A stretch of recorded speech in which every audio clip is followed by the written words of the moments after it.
Good evening, Final Fantasy Randomizers fans. Guys, it is Gregory Puff here hanging out. I am the Irongol champion, and we are bringing back our Irongol League.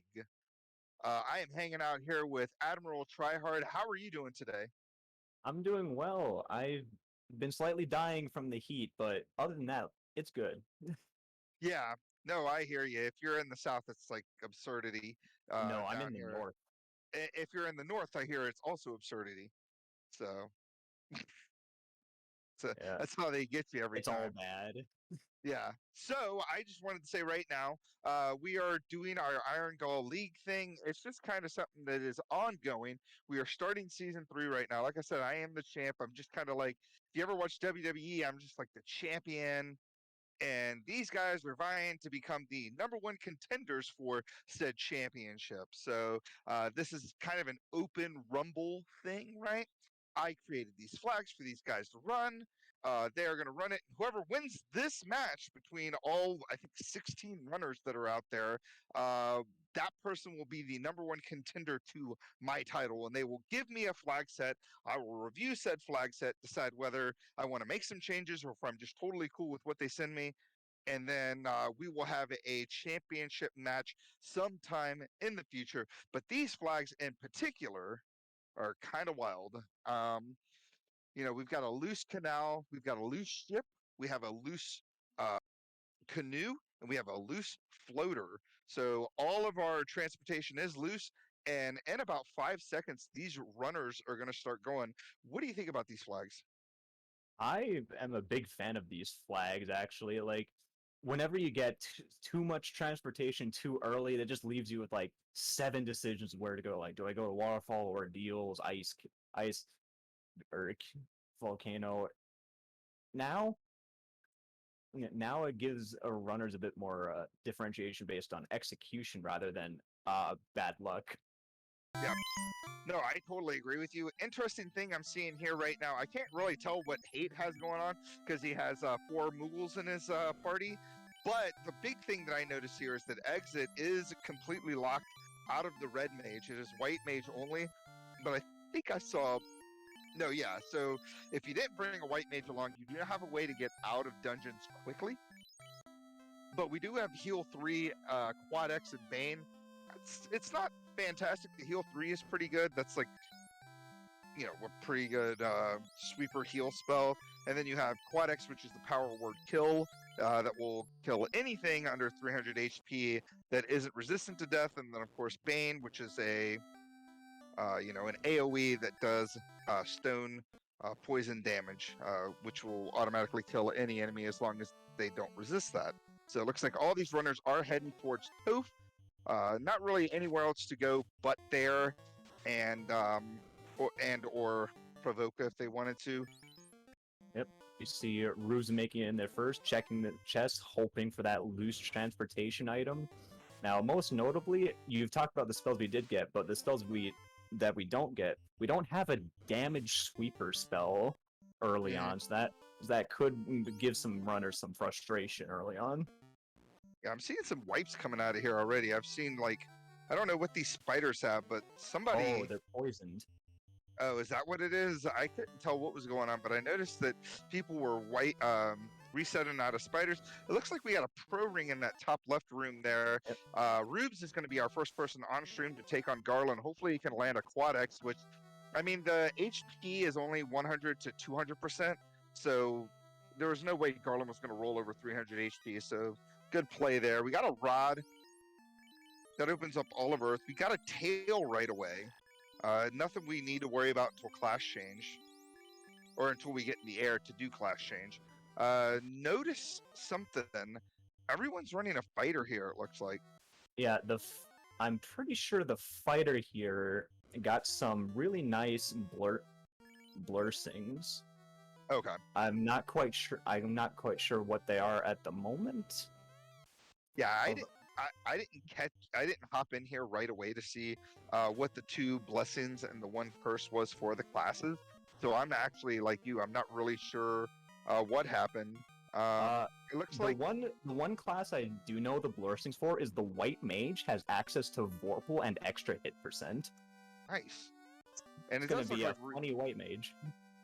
yeah, I was gonna say it does look like Rubes is actually running a white mage, or I'm sorry, a black belt after all. So we do have at least one person running a black belt here. A little bit of route divergences. Shumbabi hitting up Matoya's, where Rubes went over to Dwarf Cave, and it looks like we got our loose canoe right off the bat. This could be kind of scary. Yeah, this is exactly what I said I was fearing when you get early transportation. Yeah, because there's no incentive areas outside of, the pirates and the sages in the inner sea, which means basically you're looking for a loose ship in a loose canal that you may potentially have to find a loose floater or an earth cave or loosen ordeal somewhere. Or the floater could potentially be in one of these areas in here. So this is going to be what some people like to call a full clear simulator. Yeah, I agree with that. The last last item that I think you missed was possibly the vendor item. That's something to look out for. Yeah, you can't miss the vendor item here. I know that's something. Ooh, we got Zap, we got Temper, which is I think one of the bigger spells in the game. Gives you 14 extra attack power per cast, and they do compound. So, you can. Meanwhile, in white magic, we've got stuff like Harm 4 and Invis and Soft. So it's Harm 4, I'll definitely take that any day. And maybe Soft if I can't find them or if they're expensive. Yeah, not too bad. Shumbabi gonna zap all these pirates down. Should not have an issue. Zap time elemental, not great accuracy, but we'll definitely take down pirates. Looks like we're gonna get a crown, so at least we got one more fetch quest we can do before going on the big. This makes me think a lot of runners are gonna head into Marsh Cave looking for those essential key items because if the ship and canal is in there, then that's gonna pay off big. Yeah, big time for sure. So chain looks like it rolled. It's either a plus or a -1. I can't really see on my screen. -1. That's still fine. 13 absorb, not too bad. And we got double pirates happening over here on Hate 13 and Rube's side. Looks like Shumbabi is just not even going to bother trying that crown. Is going to go on ahead and go for these chest dense areas in Ice Cave and this Volcano. This is a bold play. Yeah, I have to agree with you here.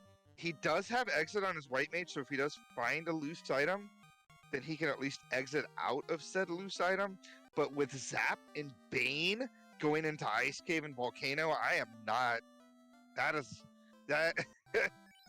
Yeah, that's I'm just gonna say that. That's it's all. either that or he's going into Crescent, like on his way to Elfland area, which is what it looks like he's doing right now. Yeah, so he's taking his freebie, he's making like one big loop and finishing in that in the crown turn in. Yeah, actually not a bad play considering he knows he needs to get the key item from here anyway. And without the ship, it's probably just quicker to go around this way. But I was a little concerned he was going to go head into Ice Cave or something crazy. Now, let's see at level 6 white magic. We've got Cure 4 and Cure 3. I saw Wall as well. I saw Lock Tomb. Yeah, Wall is good if we don't find any ribbons. We'll more than likely find ribbons with this flag set because the random incentive is in Sea and Sky. So not only are you full clearing all of this, the key basically opens up every single chest in the inner. Well, time to open boxes. So we are at the point now. At least Shumbabi knows we are at the point now where we are opening up He doesn't have enough gold to save at the end. It's He has camping gear, otherwise he's going to have a really hard time against this encounter out here. Bulls and scorpions are no joke. Although Zap seems to be putting in some work. Maybe they can get some quad X's to finish the rest of them off. All right, so we've already got our first super divergence here. So Rubes is doing exactly what Shumbabi did. It's going to head over this way, try to get to Crescent and do some Crescent things. Papa Duck's going the opposite direction. Gonna go probably talk to Astos and do the crown turn in and whatever. Hate 13 going straight to Volcano, so not even going to talk to the stages first. He's going to go on ahead and potentially clear some of these boxes out. So I like this. I like this in a flag set. You know, Yeah. kind of where you need to be, but at the same time, there's still some decision making here. Yeah. Although, unfortunately, that now that we know that the key was in Crescent Lake, I would have never gone the route Papa Ducks is going, which is unfortunate for him, but hopefully it turned out to be good for him. Yeah, I mean, right now with Shunbabi going here as is Ooh, we got Rube. level 3 fast and warp.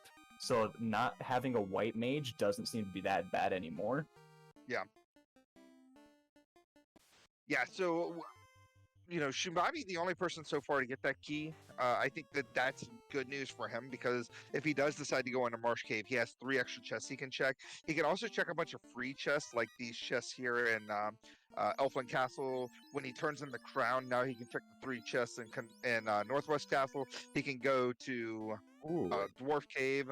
Those free chests already paying off with an opal -2. Yeah, that's something you can definitely either hold on to if you really want to, but I'm thinking more of the money from those chests or from that opal opal shield. I'd wait on that decision to sell it in case, because Shimbubi doesn't have any other armor, and 2, we don't know what where the Vendom item is yet. Yeah.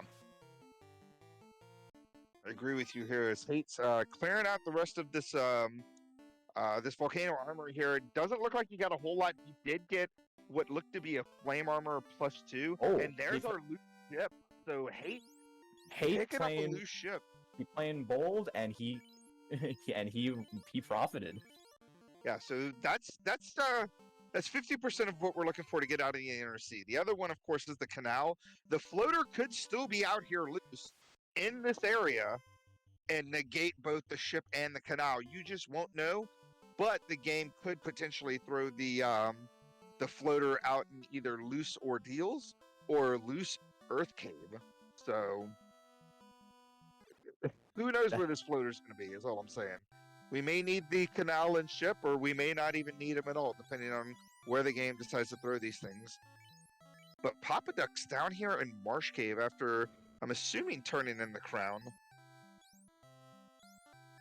Yeah. No, not turning in the crown. Because I don't see anything from Astos here on our tracker.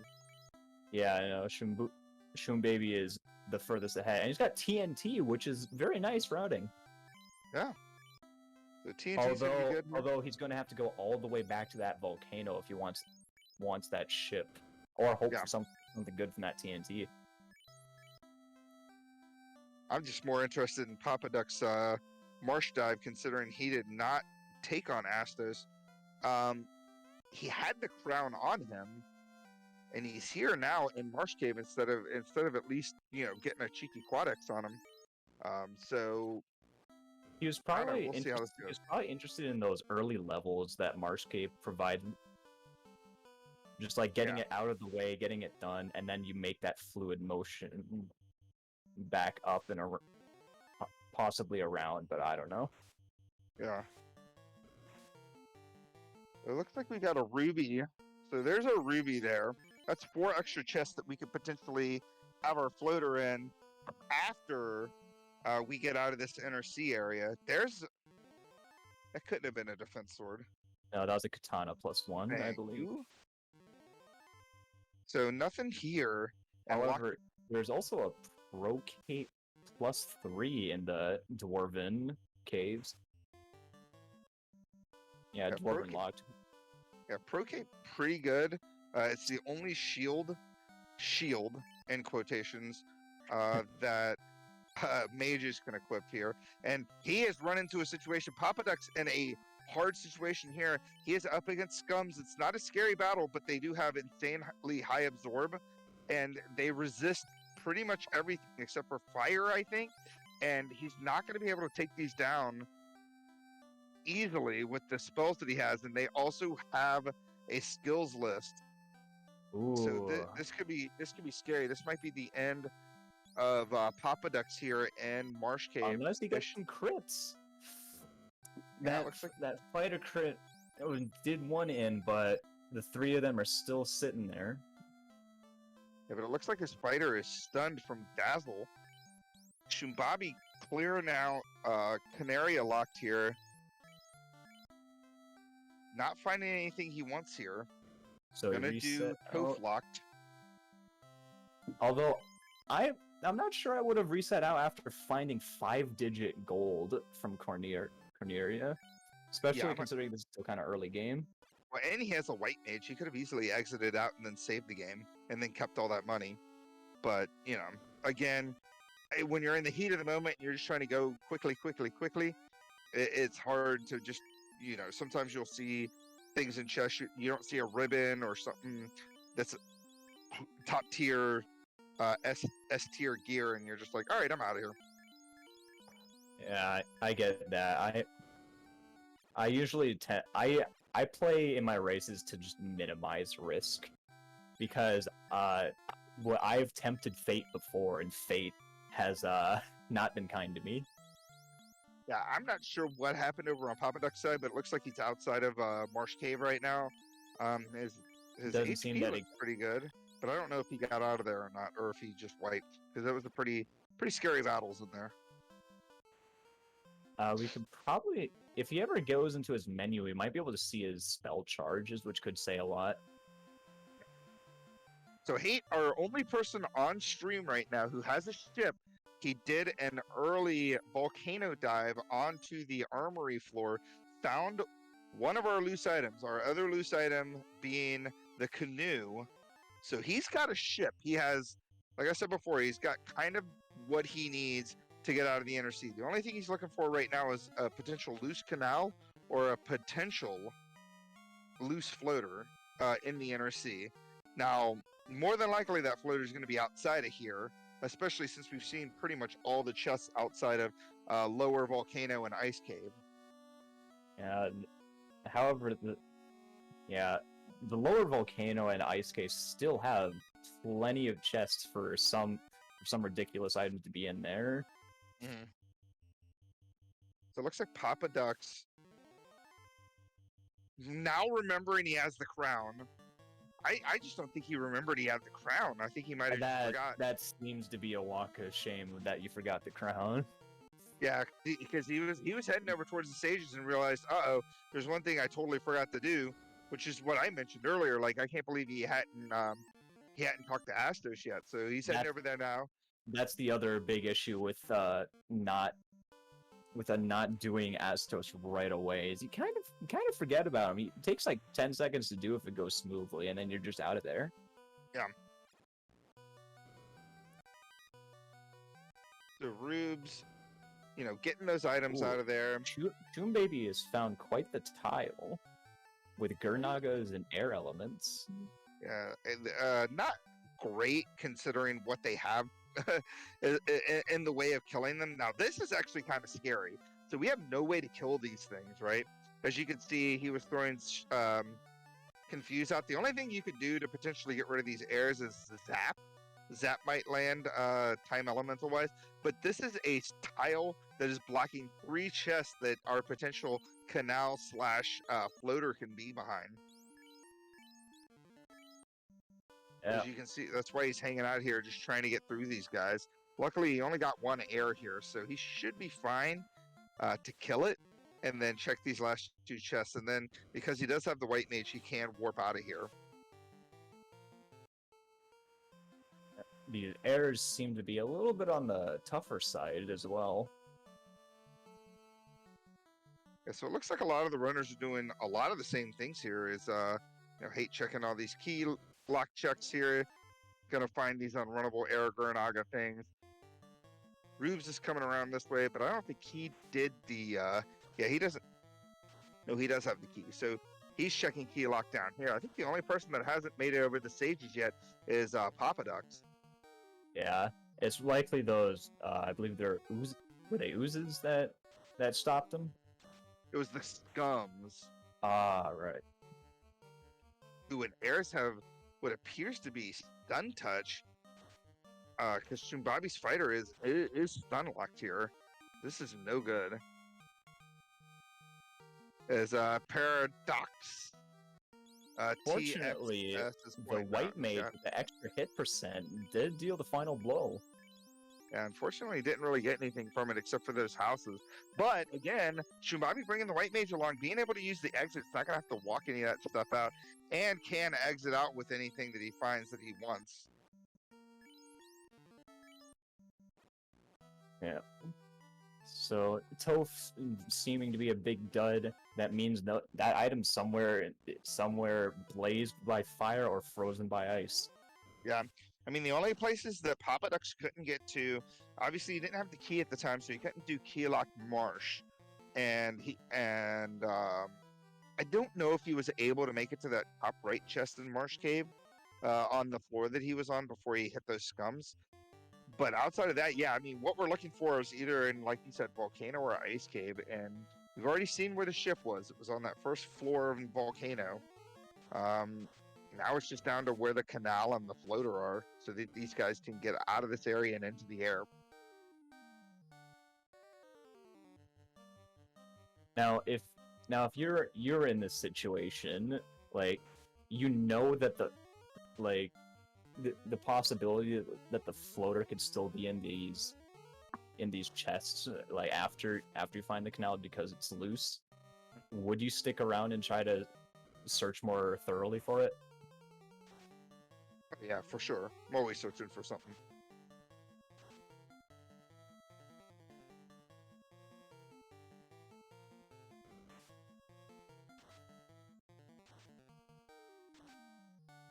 I think Baby is going for Marsh Cave now. Time to see if he can get past the scum. Like Luchu pointing out, I guess Toph had a ribbon 2 in the bottom chest where those earths were. I didn't see a ribbon. I don't see it on our track. Oh no, I see it right here on our tracker note. That's awesome. Big pick up there. If he can get through that battle.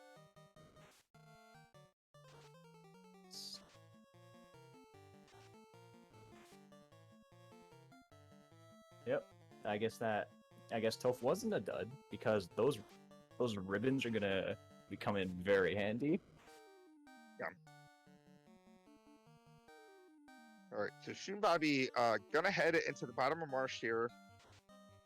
Going to check all these chests that Papadex has already seen. I don't remember anything great out of here except for these, of course, unrunnable scums. You're going to be annoying, to say the least, especially since they do resist death.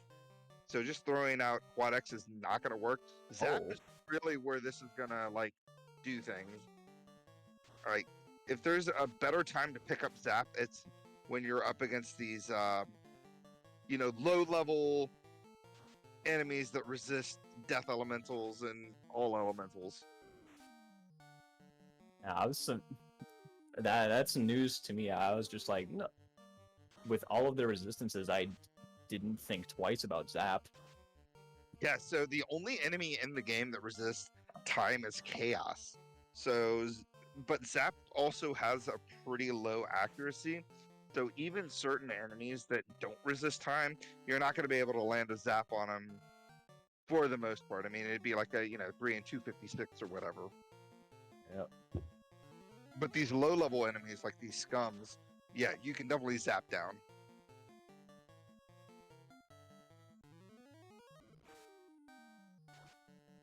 When I originally played Final Fantasy, I'd always like thought about these instant death spells seem kind of nice, and I'd use them on enemies that just had way higher MDef than I should be using it on. Mm-hmm. Now, I know that feeling. I remember when I was a kid, and I think, you fight Astos for the first time, and he opens up with Rub, and you're like, oh my god, it kills your characters every time. Because you're only like you have no MDef with your party. Like, you have like, if you even went at him at level 10, you only have like 30 MDef, which is like next to nothing. And then you finally pick up Rub at like level 5, and it doesn't land on anything. It's like the worst spell ever. You're like, oh, good. So it works for them, but not for me. Pretty much. So Gershark tile. I was gonna say Shumabi, the first person down into this part of Marsh Cave and with quad the key. Yes, ooh, that's really good. We're gonna check these. Ooh, Pro Cape, another Pro Cape again. Nice to have a shield on those mages. Ooh, another ribbon here in top Marsh Cave in the non-linked chest. That's huge. That's 2 ribbons in this inner sea area, which all these runners should pick up.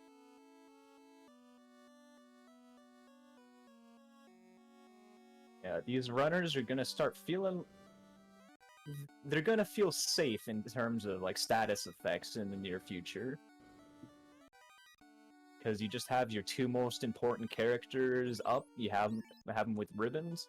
Like Rubes has only his red mage and black mage up. I believe the red mage has some very good physical bonuses. Although I don't remember what they were.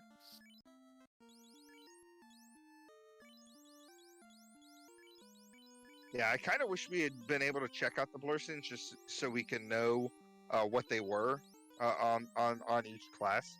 Figure out exactly what made these runners choose what parties they decided to choose.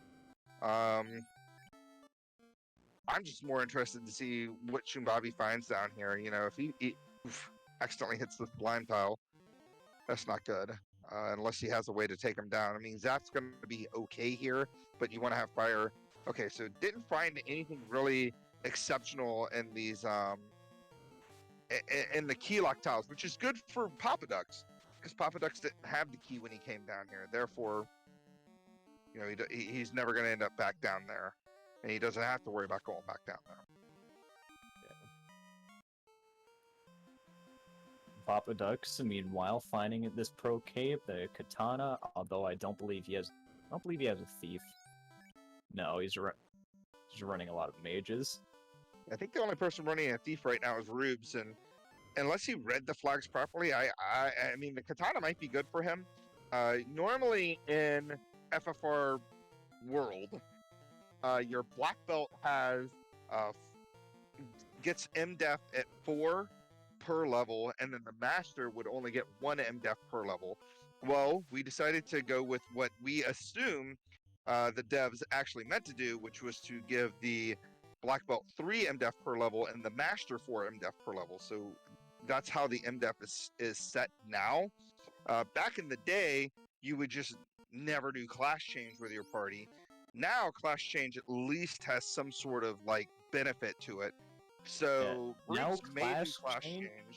Yeah, class change is a guaranteed good thing no matter what party you run in this flag set. You get to equip better equipment. Your MDef on your black belt actually gets better. Mm-hmm. So, I mean, that's good news for Rubes, who will eventually find a katana if he has not already picked it up. For when he decides to do class change, so he could throw it on his ninja, since he's the only person running that comp. But he is down to just 1 red mage here, able to get away from it. And does he have warp charge?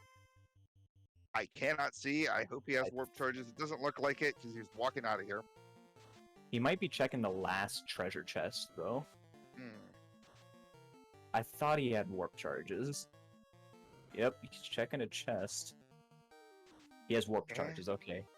He does have warp charges. Going to be able to get out of here. He's got 1 more, and that's going to get him out of this dungeon. Again, not fantastic finds outside of that ribbon.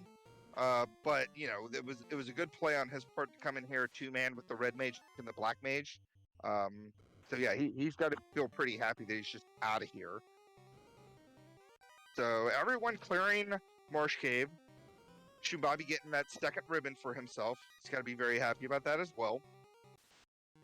Everyone just kind of doing everything that everyone else has done except for Hate, who has done Volcano. So I would say at this point that Hate has that exploration lead because he does have that ship.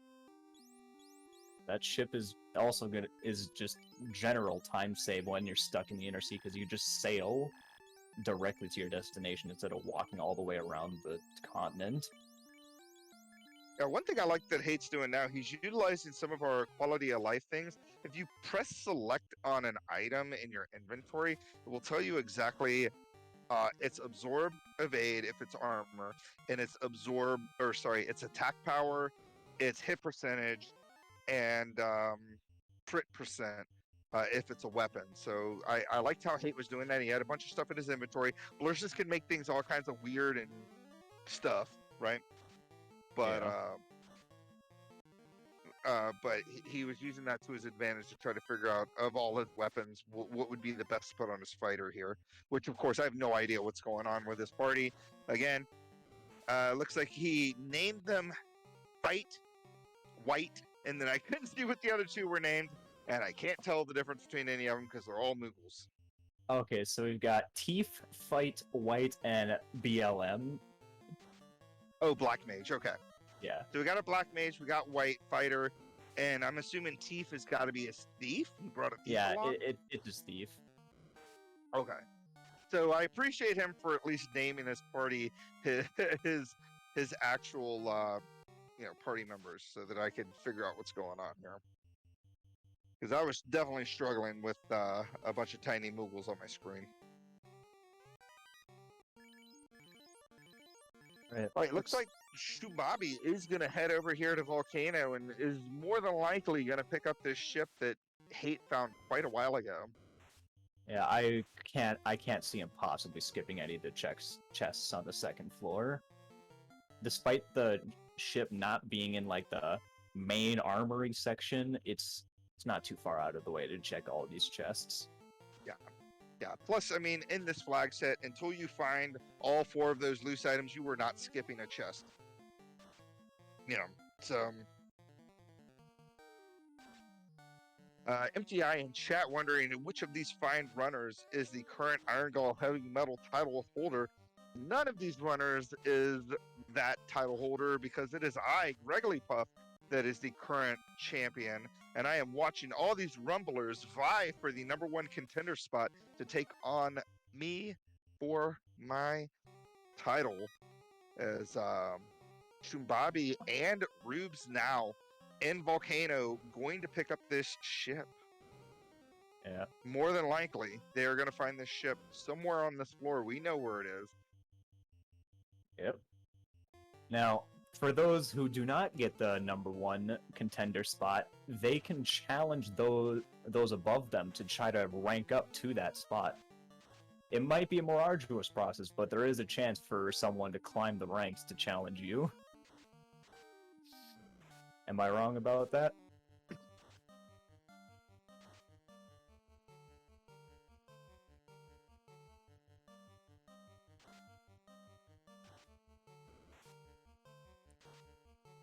Puff? No, you are definitely not wrong about that. All right. Just I thought you like lost connection for a second there. No. Nope. But yeah, so basically, once this Rumble is done, we have started Season 3 of our Irongol League. This will determine like our rankings, right? So the #1 contender will be able to challenge me for my title.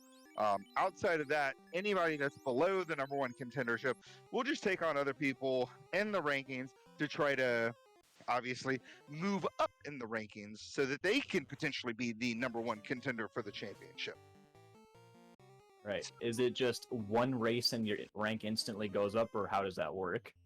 We use race time GG to determine the rankings, so it's just based on how they do their rankings. Sometimes I can, like, when I was moving my way up the rankings last season, sometimes I would take on the person right above me, and it would bump me up like 2 rankings. So I wouldn't necessarily have to challenge the person that was above that person. I would just, go up 2 rankings and then challenge whoever was ahead of me, and so forth and so on.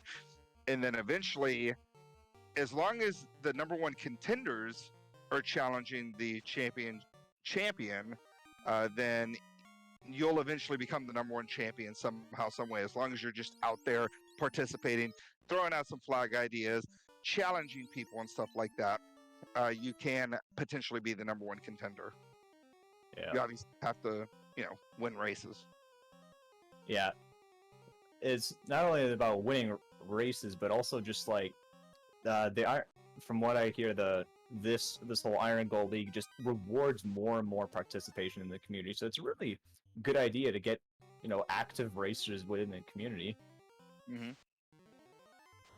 Ooh, Shoom Baby finding a Bane sword +5. That'll be fun. Yeah, that would be pretty good on the night after class change, at least for his party. But Pretty you can decent. just Bane Tiamat. Definitely. So Shimbaby, still making his way down Volcano. Hate and Marsh Cave, which we know isn't going to really net him much outside of that ribbon that all these other runners have found. And yeah, I mean, there aren't that many more chests in here. I mean, we've got these two chests that Shumbabi's about to check here. Rube's getting his ship right now.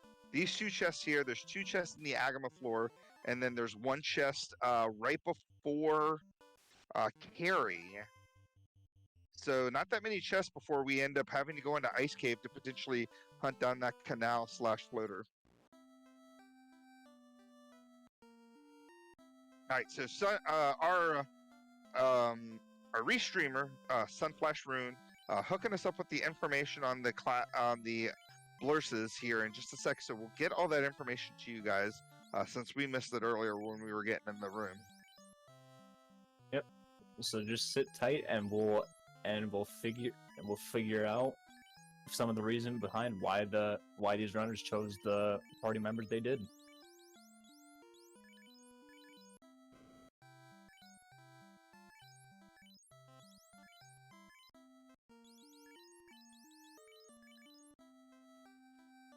So Shumbabi moving some stuff around.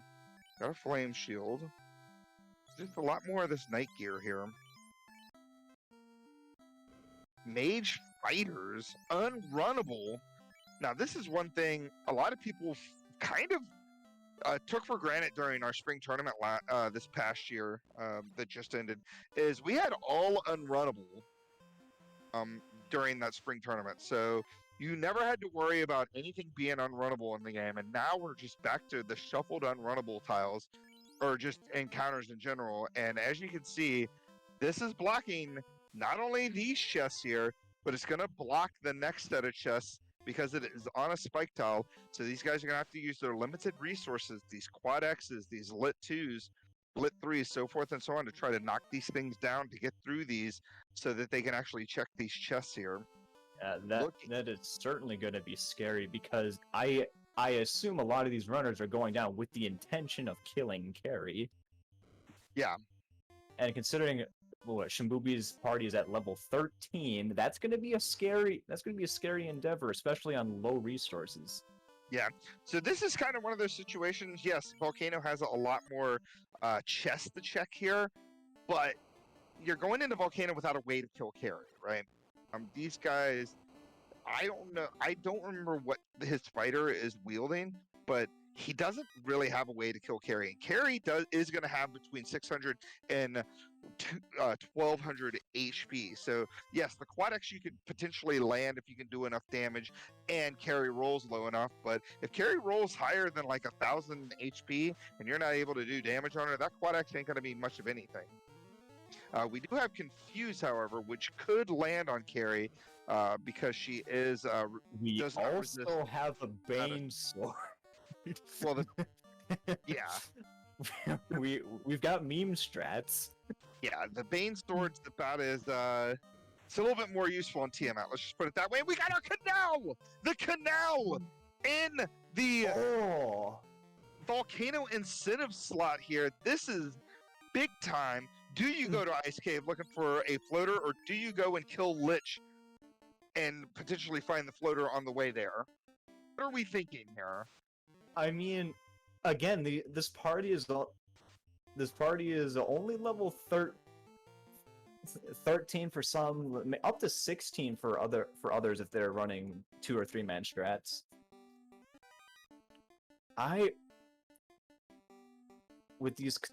I wouldn't put my faith in being able to kill Lich early on, especially without much good equipment or good levels or good spells, really. Yeah. Oh, like the fact that they even thinking about killing Carrie is just mind-boggling to me. Oh, Gloomchew pointing out that Shumbabi never actually got the ship off of that Volcano 2 floor. I guess he must have just cleared Armory and then went down and was going to clear the rest of that floor when he was done killing Carrie. So he's only got half of that. He only has the canal, so he can't even get Okay, out of here yet. so speaking of Shumbabi, he's planning to he's got a rune sword +5 on that fighter, Oh, and that'll be fine. he's got a ruse staff as well. Yeah.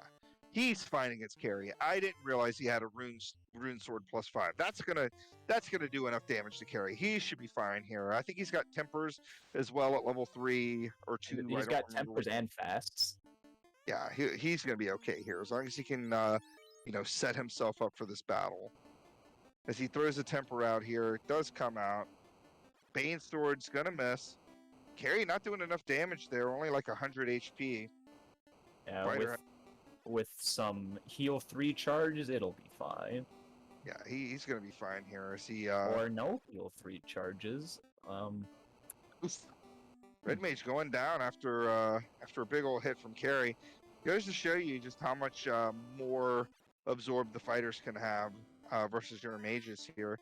Temper's coming out here. Let's see what this fighter's going to do with a fast and some tempers, and that's a big hit. Carrie's down. We got a fire orb lit. We've got a canal.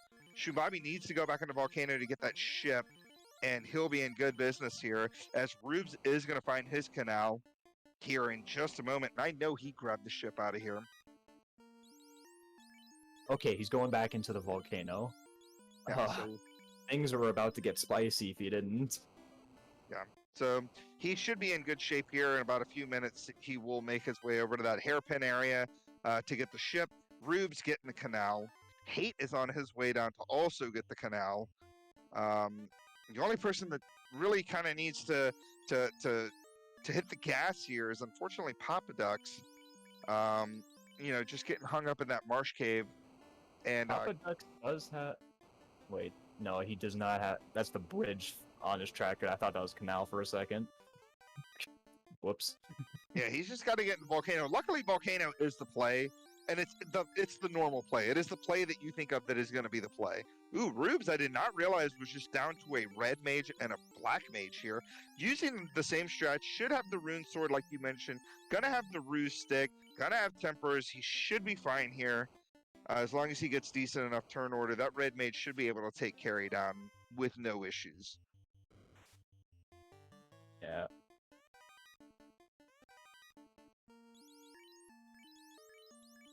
And now Carrie's missing the red mage, thankfully, so it should be pretty quick to see the end of Carrie. Yep, and there goes Carrie. Red mage. The red mage that could with 1,222 damage and 6 hits. Yeah, that goes to show the power of a rune sword +5, plus the extra damage to elemental type bonuses from that rune sword. Rune sword does more damage to magical type enemies, and Carrie is one of those magical type enemies. So that's why the rune sword is just that much better against Carrie. And Rubes is against all odds, even though he has the rod. There's 24 chests in Earth Cave plus a lich and a ruby, so that's 30 or 20 chests that he can check. He is heading towards ice. Interested in that grind tile for his black belt. Is because you might as it's right at the end of Ice Cave on that vanilla grind tile. Or the multiple grind tiles along the way with all the treasure chests. And it's right there, so he's gonna be heading to Earth anyway. So he's might as well get this area out of the way. Yeah, I mean, you're not wrong in that. Just again, my only thing, yes, if he doesn't have his black belt alive though. Is he gonna bring his black belt alive before going in here? I know he has. He should have the life too. He was able to bring his black mage up. So coming here is again just kind of more questions. But it looks like our restreamer here, Sunflash Rune, giving us all those bonuses and malices for each class. So here goes everything in case you guys wanted to know. We got our first person heading into Ice Cave. This could be the big brain play here, as the floater could be in one of these 16 chests. Otherwise, you've got 24 chests in Earth Cave. You have 4 chests in Titan's Trove because we do have the ruby, and then we have the eight chests and ordeals that aren't, of course, the incentive ordeals item. And images with crack. Oh no, that is no good. Ah, that's even with the rune sword +5.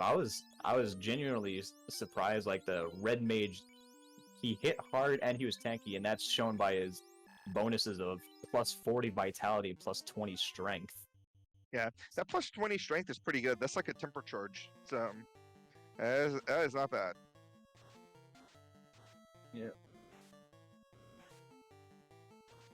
So Shumbabi gonna check these 4 chests here, hoping for a floater so he doesn't have to full clear Earth. Not gonna get the floater that he was hoping for. So Earth is on the agenda here for Shumbabi, as Rubes again playing against the odds, going down here into Ice Cave to see if he can find this loose floater. Rubes has been, or was it Hate that originally went to Volcano? It was Hate 13 that went to Volcano originally. And unfortunately, he's gonna have to take this unrunnable encounter again. Yeah. So, anyway, back to the blur sings. I can start to see why a lot of people went down the fighter route, because he basically has no malice. Like, no bracelets for a fighter. Who cares? Just wear iron armor. All right, so we're exactly. So yeah, the bracelets are a nothing burger, as they say, for the fighters, because iron armor is going to probably roll up and be significantly better than most of the bracelets in the game anyway. Now, interesting here over on Rube's side, we've got a group of Agamas on a spike tile in Ice Cave. So this could be the grind that Rubes needs. And he's already cleared enough of the game to where looking for a floater is not going to be like a huge time sink as far as opening up a ton of boxes. So I'm interested to see what he decides to do. Like, how is he going to do this? Is he going to grind down here? Is he going to hope to grind on this black belt? Because these Agamas clearly have over 300 HP. They have over 300 HP. I could see him like expending some of his like less important spell charges than just leaving. Mm-hmm. Oh, and it's on that drop down tile too, so that's actually a good place to have this tile, because it's kind of easy to get to, and it's a free tile in the sense that you're not taking extra steps to hit that encounter, so you're not going to get like an off tile encounter there. So I don't know. We'll see what Rubes decides to do, if he's gonna, try to take on those Agamas. But it can be kind of scary to grind 4 of those things, especially how hard as they hit, and of course having over 300 HP. Yeah, I agree with you there. Like, that's not the easiest grind tile, especially considering its location in ice. If you want to grind a black belt, ideally you'd want to grind him alone, so you have to fight less. But you'd kind of need those warp charges to get out if the grind doesn't go well. Agreed. And Rubes, man, already. Oh no, he just used the warp. Oh, and you hate to see this. He used warp because he wanted to see what the spike tile was going to be. These Cobras, unfortunately, having poison damage, takes down his black belt. Luckily, he has life too, and he's fine. He's going to check this box here. He still has 5 more boxes to check in this area, trying to look for this floater. As Shumbabi going to go for the incentive item here, and I mean, in ordeals. I agree with the play. Take the guaranteed item. No, I agree with you as well. The problem is that we still have the power gauntlet and the defense sword out there. Now, granted, this could lead to, we already have the. Let's see what we got going on here. Aegis Shield -2. Yeah, we still need the chime, the oxshell, and the cube. So we've still got a lot out there that we need to progress the game. So more than likely, we're going to find one of those things here in ordeals. Even if it's not the floater, it's going to be something that you need in order to be in go mode, as they say. Ooh, a black shirt -3. The black mage, someone was able to equip the black. black shirt, I believe. Yeah, it's the Black Wizard. So after class change, but it also does Oh yeah, ice. the thief. The thief can equip the black shirt. Ah, yes, Thief Blurson. Thank you. And yeah, no floater here, and slab is something you can't really do anything with right now until you get in the air. So I yeah, mean, what? we're down to Earth Cave for that floater. Unless of course it is here in Ice Cave, but looks like we've got an ambushing set of wizards. As if wizards weren't bad enough, they are ambushing Rubes here. Luckily, only poison damage, and the gaze wasn't landing. He's trying to get out of this battle, trying Yeah, to avoid all these. unfortunately, a red mage and the black belt don't have the highest luck stat, but they make it. Yeah, those ribbons really paying out there for Rubes, able to avoid all those gazes coming out of the wizards, and the life 2 is nice there as well, bringing everybody back to life. And we've got 3 more boxes, no floater here, so the the Ice Cave Galaxy was Brain. empty. Yeah, Galaxy Brain play not working out. Rubes can, in his mind, think, okay, there are Agamas here. If I need levels, once I get enough levels to be able to potentially kill them with my solo black belt, and then I can go on ahead and grind. But right now, he's not in any position to do a grind, so he's going to have to go on ahead and get out of here. Yeah, the only shot he had at consistently grinding them was praying for Bane sword strats. And honest, that's not something you can use to get your black belt up from these low levels. Yeah. Everyone's still doing kind of the things. Papa Duck's kind of behind everybody. Like I said, the last person kind of getting into Volcano, getting a ship in Canal. He's going to get the Canal here in a moment. Hate also following Rubes into Ice Cave. Shumbabi has basically knows where the floater is. He has done everything else. He got the loot from Sarda. He's checked those 4 boxes. He's done ordeals. He's gotten his slab out of ordeals. So he knows 100% for certain that the floater has to be in here, and he needs that floater that is in here in order to get in the air, in order to finish the game.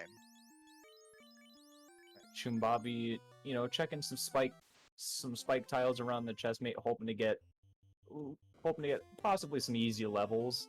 Fortunately, the spike tiles were not looking too good so far. No, not at all.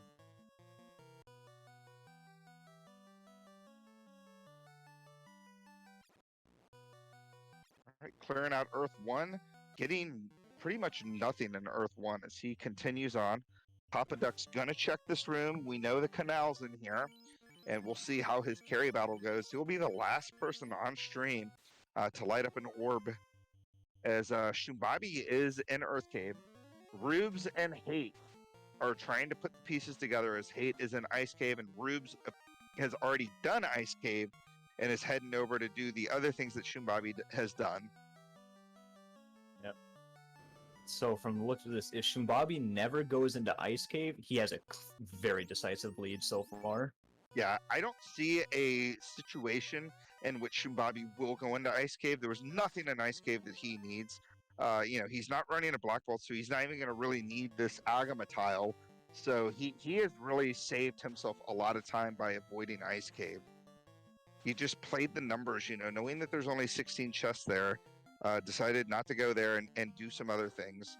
And those other things ended up paying out, or at least in time. Yeah. Like, I was always thinking about just like, I always think about like the worst case scenarios. Like, if the item's not in Earth Cave, then I'm gonna look like it's gonna look really bad for me. So that would always push me to dive ice if I'm right there. Mm-hmm. It's just hard that just traveling on the canoe to Ice Cave, and not only to Ice Cave, but just away from Ice Cave. It's a time sink in its own right. To potentially not find what you're looking for. Whereas, again, there's more chests over here. You're killing a fiend already. It's just when you start thinking of the numbers and the odds and what you're playing, it just makes this is the play that to me again makes sense. Now, Obviously, the floater could have been an ice cave, and it would have made me, put egg on my face, and it would have worked out in your favor, But Yeah. I like this play, Shimbabi. It only saves you about or actually only costs you about 3 steps to warp from that chest and then walk back over. But it's fine. I get it. News on blur scenes from Butter Than You. Butter Than You. Let's see what we got going on here. Our streamer or restreamer put the blur scenes out there. I'm going to go on ahead and go over them right now. Our fighter, the bonuses for the fighter was a +5 luck and a +10 to strength, which is about half a temper. And then the malices were no bracelets, which is a nothing burger, like I said before. Fighters aren't really going to worry about bracelets, so yeah, it's fine. Thieves bonuses were you can equip the black shirt and you have a +15 to vitality, which is good for the thief because they have trashed HP growth. And the malice was a -10 strength, which is pretty much nothing because it's half a temper. Rube's finding Irongols, which I know Shubabi didn't check that tile, so this is kind of good if he can kill them with his black belt.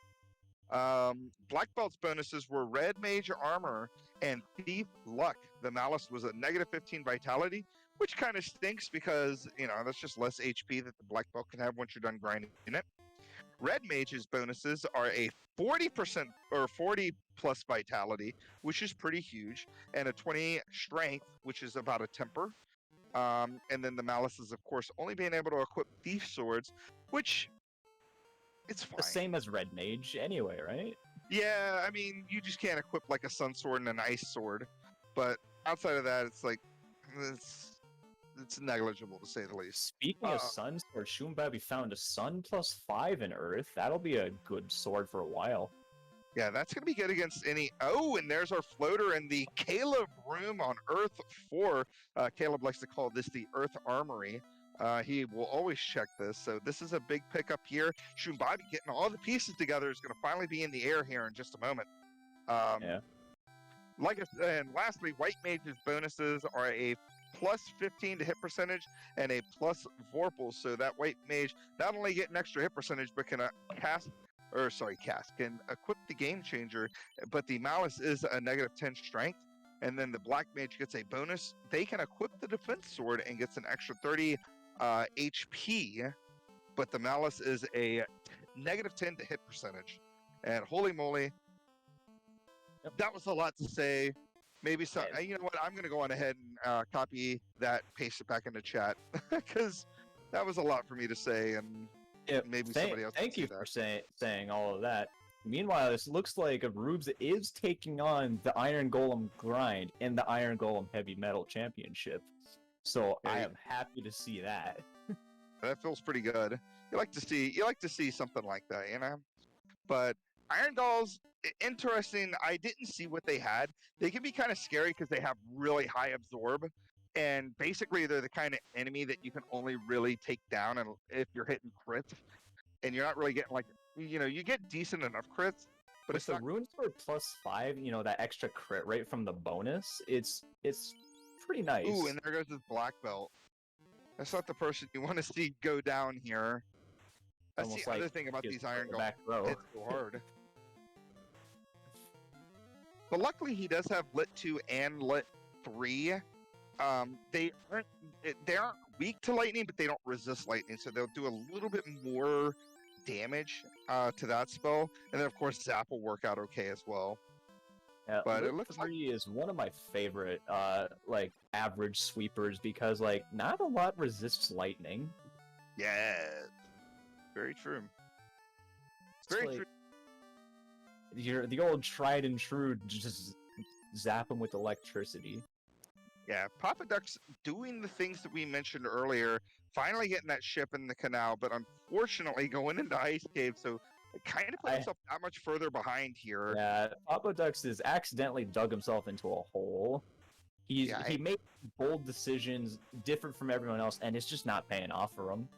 Yeah, and you hate to see that, but Shumbabi, at about 57 minutes, is going to be our first person in the air. Now, I know it feels like a lot has gone on, and it's taken us a lot to get here, but at this point, we're 3 items away from go mode, right?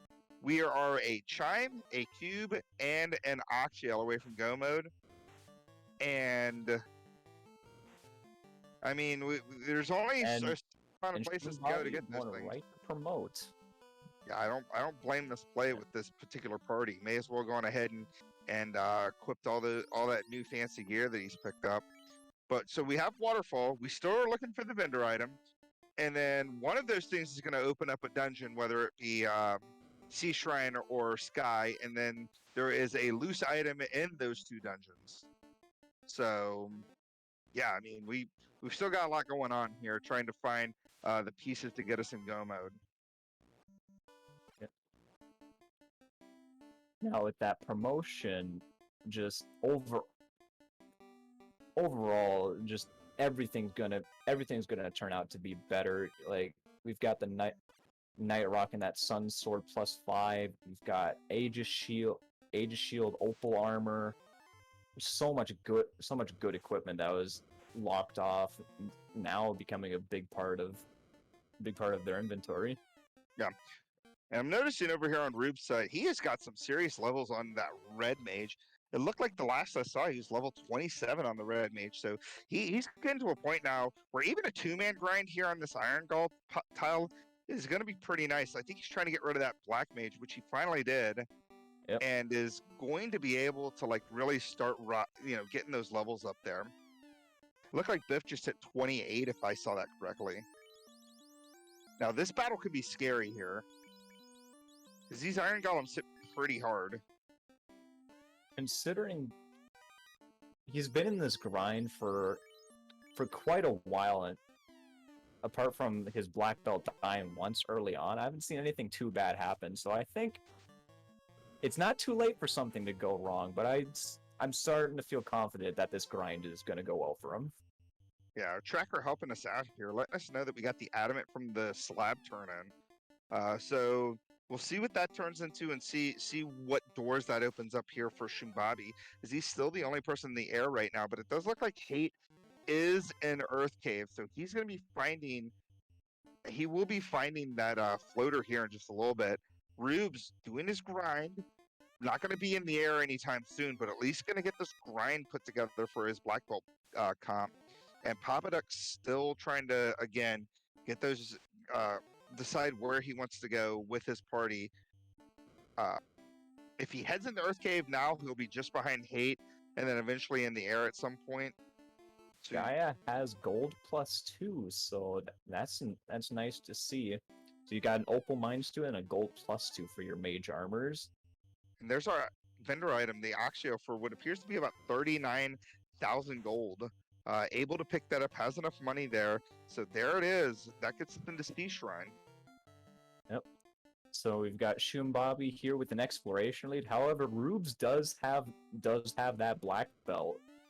That black belt will make Topher hopefully a breeze. Yeah.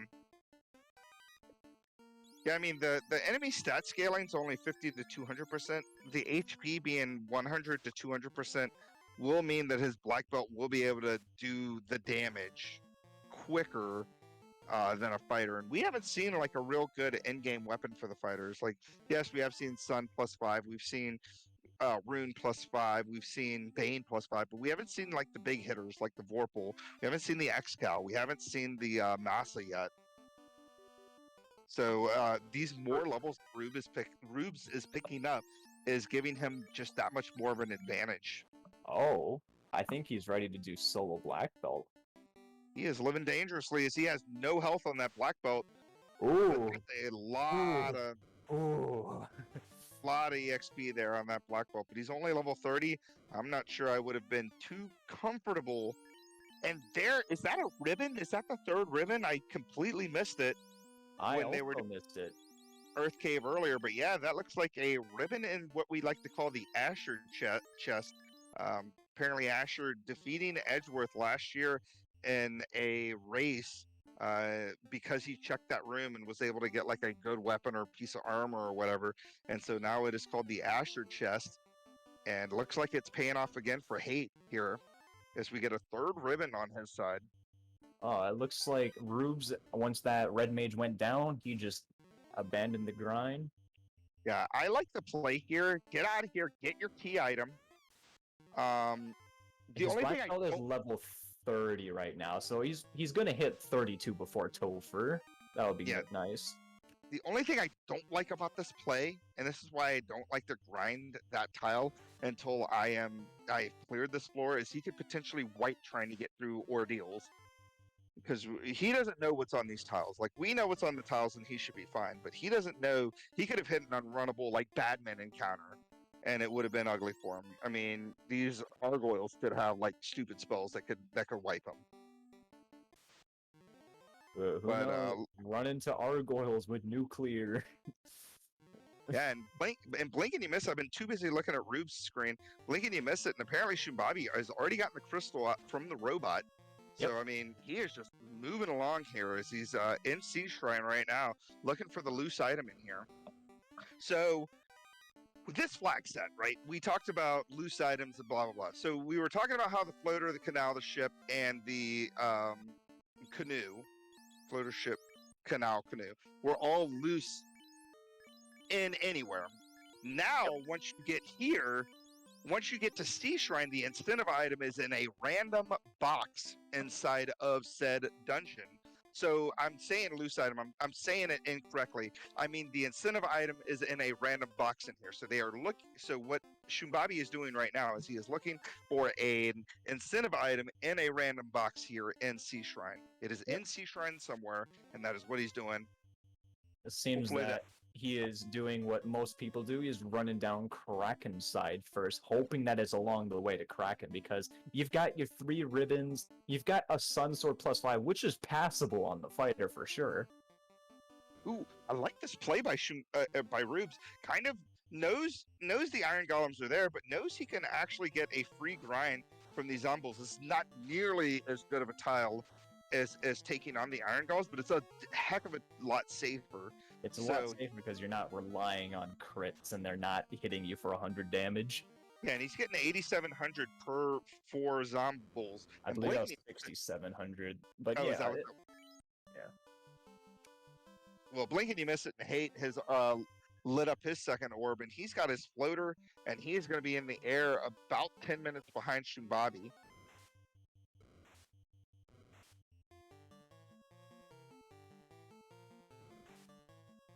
Shumbabi keeps on going down towards Kraken here, looking for that incentive item. Now we are still looking for the chime and the cube, right? There's also still a defense sword, and there's also a power gauntlet out there. I'm not too worried about the defense sword because we already have a ruse staff. Mm-hmm. You have what you need on your main carry. Anything else is just kind of nicer looking. Yeah.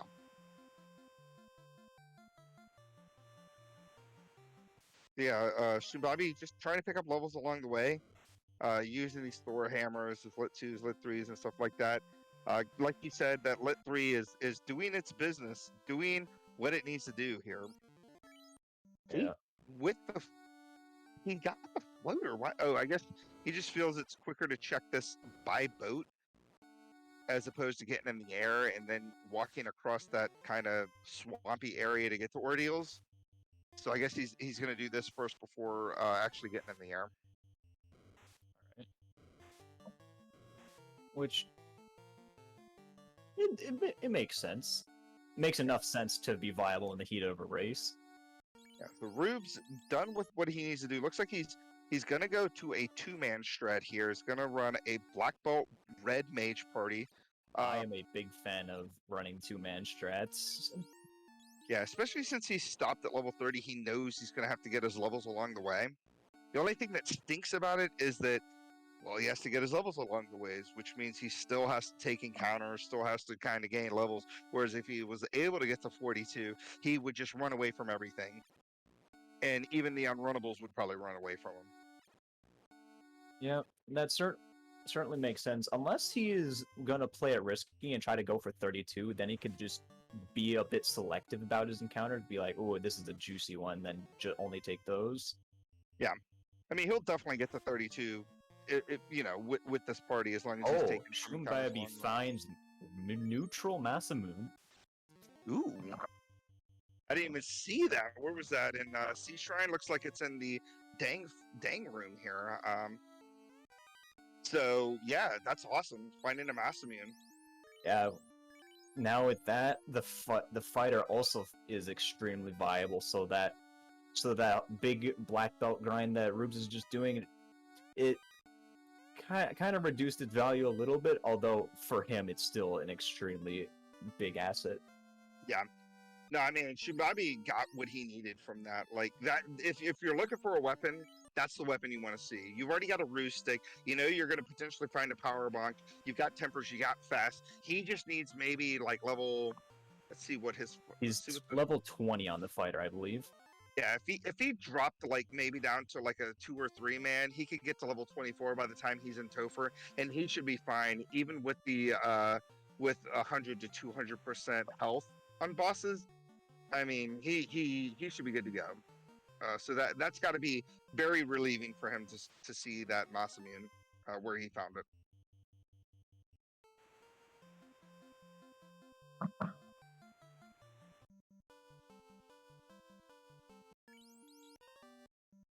The With Rubes is all of these good swords that rolled up, and not the Masamune. yeah. I don't know if I had the Masamune set to exclude its blessings. Like I don't remember. I'd have to look at the flags. You did exclude it, so yeah. I guess finding a neutral one is about as good as you get. Yeah. So hate in the air, just over an hour and Ooh. 8 minutes. Red Se- Hydra is being nasty with damage poison. Oof, you hate to see that, especially on a spike tile here in Sea Shrine, and you're going to see that on the Bridge of Destiny. So Yeah, luckily, you see these four with damage poison. You could see War Mech. The Bridge of Destiny seems kind of scary. yeah, and hate getting class change done. Gonna do a lot of the same stuff that we've already seen Shubabi do. Probably do the slab translation. Go in, talk to the robot, get the crystal out of there. Do Sea Shrine, which is where Shumbabi is right now, and Papa Ducks obviously has to have the floater because he's taking on Lich right now. Kills Lich in record time, and yeah, all of a sudden now Papa Ducks, who we were talking about was kind of behind, is now ahead of Rubes. Granted, Rubes has gotten some levels on that black belt, but he is kind of caught up in that regard. Yeah, and I have a strong feeling that Papa Ducks will find that Mazmune. Like, no reason why he would skip chests and Sea Shrine unless he goes mermaids first. Yeah. No, I agree with you, and I don't really see anybody doing that. No, unless Papa Ducks pulls out another galaxy brain play and it doesn't turn out well for him. Yeah. So Shumbabi does not find the key item on the way to Kraken, but we could potentially get a third orblet over here on Shumbabi's side. Kind of almost vanilla order here as we're seeing. The only thing out of order was, of course, the carry one kill, but here we go. We carry one, Lich one. Now we're taking on Kraken here on Shumbabi's side, getting everything prepared. Should be in good position here. We've got a roost stick. We've got fast. We got tempers. We got fade. It looks like so. We have ways to protect our fighter. Doesn't have fade charges right now though. Temper's gonna go off. Whoever just white attacked with something for 1 hit, 1 damage, 4 hits, and that did not look like a lot of damage. What was that? It looked to be like it looked like a axe or a hammer. Oh, it might have been the Thor hammer. Yeah, so fighter coming out, big old hit, takes down Kraken. No joke there as Shumbabi lighting up his third orb here at 1 hour 12 minutes. We're still looking for the key item in Sea Shrine. Hopefully he remembers to go in there. He's got to go back and get that key item. Uh-oh. And the key item might be the bonk or the defense. Maybe we just missed it. I'm looking at our tracking notes. I didn't see anything that's saying that we found a bonk or defense down there. So this might be bad because this could potentially be the chime or the cube. All right, gonna turn wait, this. he got. When did he get the adamant? He got the adamant from the slab translation, so that's the herb, and he got a crystal from the robot. and Waterfall. So Fetch quest time. Let's go. yeah, Rubes picking up the floater here out of Earth Cave. So he's just a little bit behind Papadux, who's just a little bit behind Hate, who gets his crystal out of the waterfall. Needs to remember to do the slab translation and get the slab. And Okay, cube from Herb. right, So that's Shoon Baby might not be lost yet. yeah. If this crystal turns into the chime, then he is in business, and he doesn't even need to clear Sky. But This would be the real Galaxy Brain play. And that is the bottle, which takes us back to Gaia. Again, it could still be something huge. But if it's not, well, back to C. All right, we got double fiends happening as Papadux is taking on Carrie. I guess finally making his way over here. I didn't realize he hadn't done that yet. And Rubes taking down Lich. And there we go. Papadux lighting up 2 orbs. Rubes lit up his 2 orbs as well. Papadux is gonna do the orbs in vanilla order. Let's go. Let's go. As he heads over towards Ordeals to get the slab, which we know that the slab leads to the adamant, which leads to the herb, which leads to the cube. So this is a required move here. Oh, Bottle led to defense sword. All right, so Shumbabi knows now that he has to go back into Sea Shrine to get the chime. And we know it's going to be the chime. It has to be the chime. I don't think we have any other fetch quests out there. And that means that the power bonk is going to be in Sky Palace. And at this point, considering Shumbabi's got a level 22-ish fighter, he's going to want that power bonk. I mean, he may want it. He may not want it. He may just be like, I'd rather not look for this power bonk here in Sky and just go mode Sky and get into, get into Topher in the next 5 minutes. Because that's what he's looking like right now. Depending on where this chime is down here, Sky Palace is only like a 2 or 3 minute go mode. That's a fair point.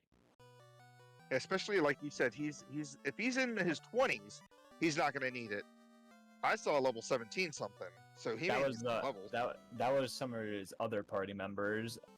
I believe that was one of his mages. I think it was his red mage. Got it.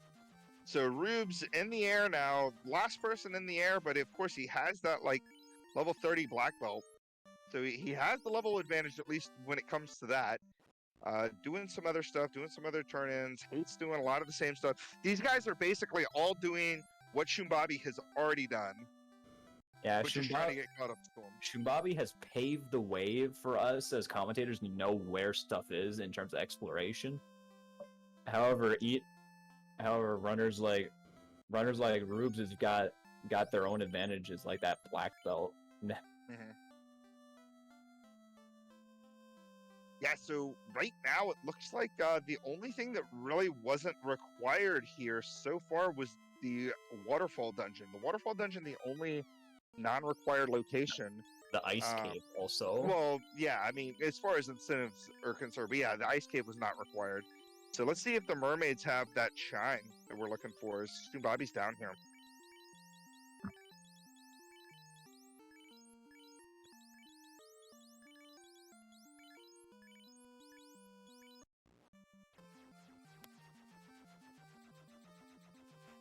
And there it is. Chime in the vanilla location. I am certain. Is this even random? I was like, I'm certain I set that to random.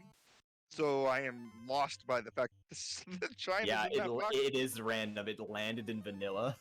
Yeah. So there we go. Shumbabi in go mode. Gonna go straight to Sky Palace here.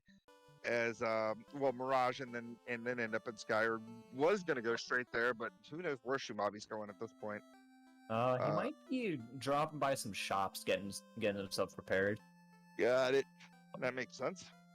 Yeah, level 6 magic. I think it had something cool. Yeah, Cure 4. That's what he's getting. Yeah, Wall would have been good if we didn't find 3 ribbons, but he does pick up Wall anyway. And then I think we had Lock. Yeah, Lock 2 is gonna do wonders against Chaos. So Papa Duck's getting a slab out of here. Going to probably do that translation, get what he needs from there, and then continue Ooh, just those all the things Cobras that are might be a bit annoying. I believe they know... poison. Yeah, they know Poison. Ooh. Poison and Scorch is what I remember them having, but luckily, not gonna have an issue there. If the turn order was much worse, this stuff might have been funny. Yeah. Oh, I know what Shumabi's doing. He's gonna pick up all his night spells because he is running a night here. So he's probably gonna go on ahead and grab those spells. Since I don't think he did that after he did Clash Change. He ran straight to the level 4 White Magic shop. Yeah. I guess he's... Wait. Okay, he might have just remembered... Oh, he's gonna sleep at the end. Yeah. Well, I guess he's not picking up night spells. Well, he may not need night spells for that particular... I mean, because it looks like it was only Exfer here. And Harm 4, Heal 3 is the only thing that I see that the Knight might potentially want to learn. And it looks like he's not interested in picking it up as he is heading towards Sky Palace. Oh boy. We're here to see how bad the sky enemies could be. So, do you want to see a Warmech?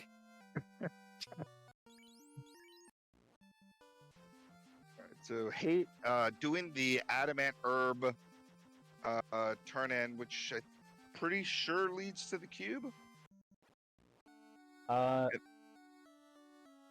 And then I think the crystal is the thing that leads to the bottle, which leads to the defense sword. Yeah, so he is just, again, he's like in Shubabi's shoes from about 5 minutes ago, where he's going to realize that what he needs is going to be in Sea Shrine. If he hasn't already gotten the crystal from the robot, which doesn't look like based on his tracker. I don't see it. Yeah, I don't see any crystal. So, but he can already put those kind of pieces together here. I mean, granted, the crystal is is its own fetch quest that could potentially lead to the chime, but it looks like he's not even bothering going to the robot. He's going to go right into Sea Shrine here.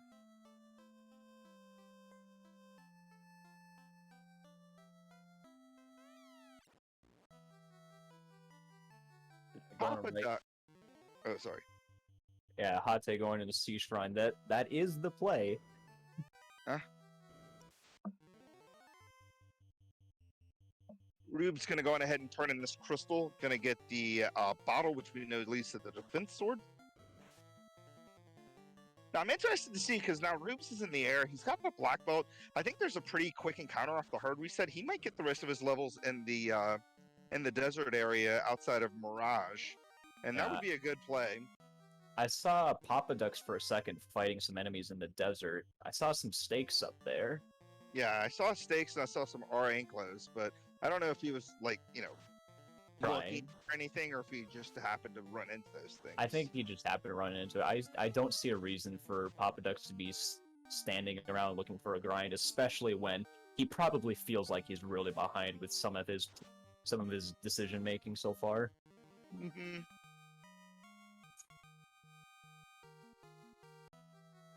Yeah, Rube's going to go on ahead and get that cube. Going to realize that he needs to go into Sea Shrine and get the chime out of there. Hate going Kraken side first, so it's going to be a while before he gets the chime. But he is going to get that Moss Immune, which is going to make him very happy. Papa Duck's, again, doing all these same things that we keep talking about. The herb's going to turn into the cube. Going to do the crystal, which is going to turn into the bottle, which is going to turn into the defense sword. Shumbabi is not checking chests in Sky. He is... He did loot a little bit of Sky 3 because, those are on the way, but that was it. Yeah, maybe hoping to find that power bonk.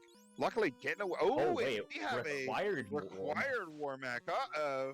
Wait, why didn't you tell me about this? Sometimes you just forget you have certain things and flags.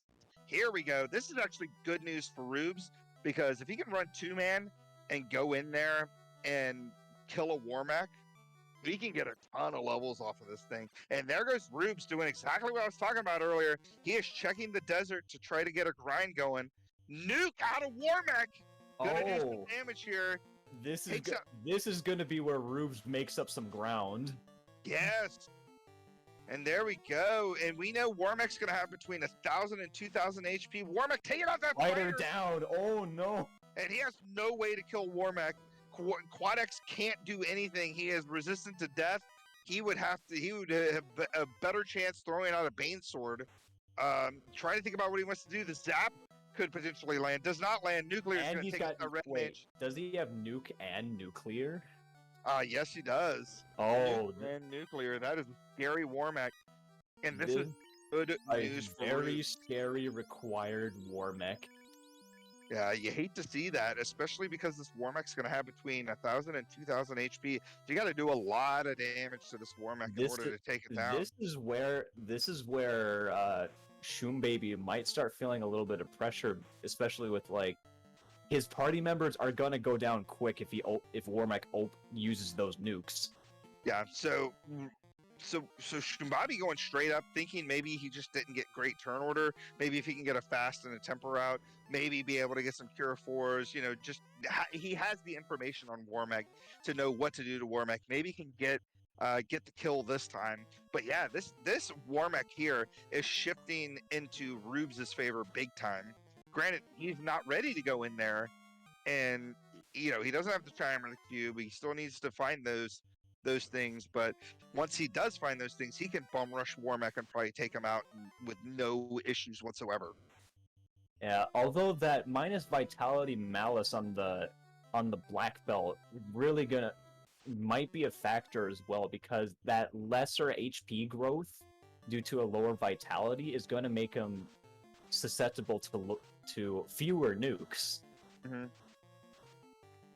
Yeah, but it looks like he's already level 36 on that black belt. I mean, he has an idea of what this encounter table looks like. It looks like it's pretty front loaded, so he's able to like save, take 3 encounters, and then save again, and then do the same thing, hard reset, take those 3 encounters, and it looks like it's all steak and wings on those encounters. Gotta love the good meats. And the only thing that could be better would be some blue steak. Right? I was thinking the exact same thing. I'm kind of shocked he didn't check the other quadrants to look for maybe sandworms or blue steaks, but I guess at this point he feels like, well, I've already ground in 2 different places on the Iron Golems. You know, took those Agamas, then took the Zombie Ds. So at this point he's got to feel behind. So the idea of, you know, looking for a better grind than what he already has, is like, no, I'm just gonna take this until I'm level 42, and then I'm gonna bum rush the rest of the game, because that's what I need to do. I need to go. Unfortunately, the Ankylos are not what you want to see in the desert. However, Shoom Baby is ready to face off against Warmech. Round 2, baby. Yeah, let's see how this goes. As he gets everything put together, he's got a fast coming out, gonna temper it up. Temper comes out, so that's good. Yep, temper 3 hits, 400 something is what it looked like I saw. Got the heal 3. I like the preemptive heal 3. Unfortunately, bad turn order is bad turn order as the heal 3 goes up before the nuclear. Survives the nuke, so the fast does go off. Yeah, so doing a lot of the same stuff, doing tempers, getting heal 3s. Luckily, the heal 3 comes out before the nuke this time. Big ol' hit, still doesn't do enough damage. Doing double heal 3 strat, making sure that, oh, there's the second nuke. Yeah, and the there second goes Black Mage. Yeah. But at least, again, the heal 3s came out when they needed to come out. Stun's not going to do anything because of the ribbon. And there goes Warmech. So Shumbabi... 20,000 EXP for 30 characters. If just the Black Belt... If the Black Belt somehow solo kills Warmech, that's going to be all the EXP he'll ever need in his life. Yeah, so Shumbabi, you know, really putting it together, like watching, learning from his mistakes in the first Warmech, learning from what Warmech did, and then really going in with a plan and executing that plan perfectly, taking out Warmech, and now we are up against Tiamat here. Yep. I wonder if he's gonna use that Bane sword. Doesn't seem like it. He's just going for flat damage strats. Yeah, may as well go for flat damage strats if you have a mass immune. So So the fighter coming out here, 7 hits, 1181, or that's what it looked like. I couldn't really Looks see like it. 81 to me, but Yeah, it's still 4 digits. and That's a lot. that's a double fiend kill as Hate takes down Kraken, uh, lights up his third orb, and Rubes is Bobby finished lighting the up his fourth grind. orb. He's raising his party members back up. Yeah, his black belt's level 41. He's assuming he gets that last level just by walking through dungeons. Yeah. And he will get that level, especially with that Warmech.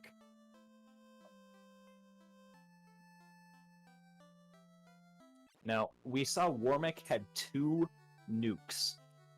Now, I know that says something about the possibility of other fiends having nukes. Could you mind explaining that a bit more?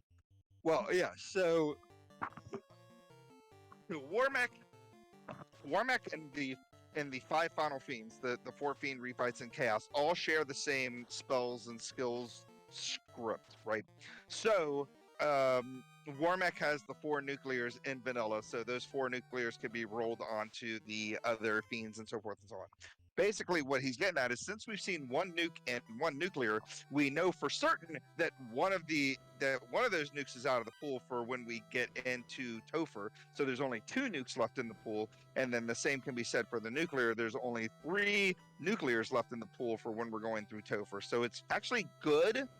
Even though that Warmech was kind of ugly with those 2 spells, it's good to see those there because then we know we have a lower potential of seeing them later on.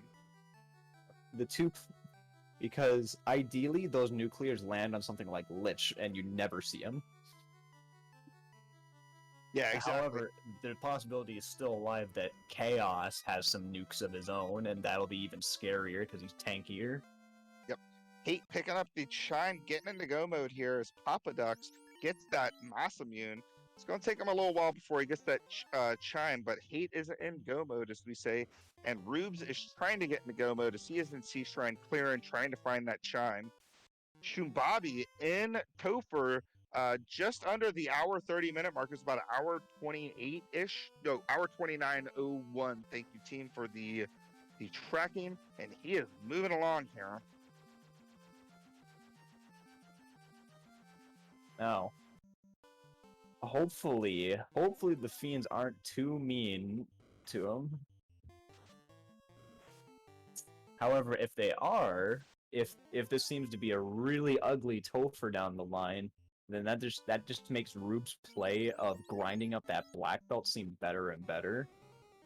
Rubes is really, without knowing it, relying on the enemies being extremely evil. Yeah. Here comes Shumbabi here on Lich's floor. Our first person on stream to get into Topher, our first person on stream, obviously, to make it down here to see our first Fiend refight. We're going to see if Lich... says. Yeah, if Lich is going to be annoying or if he's going to be, kind of a pushover like he normally is. But yeah, unrunnable anything is annoying at this point. Oh, that Bane sword made mostly short work of them. Yeah, I like this play by Shumbabi using his item magic against these things instead of using his limited resources. Because he knows he needs to keep those tempers in his fast and all that stuff to get through these Fiend refights. Alright, that knight is level 26 now. He should be completely fine, unless Chaos is an absolute nuke fest.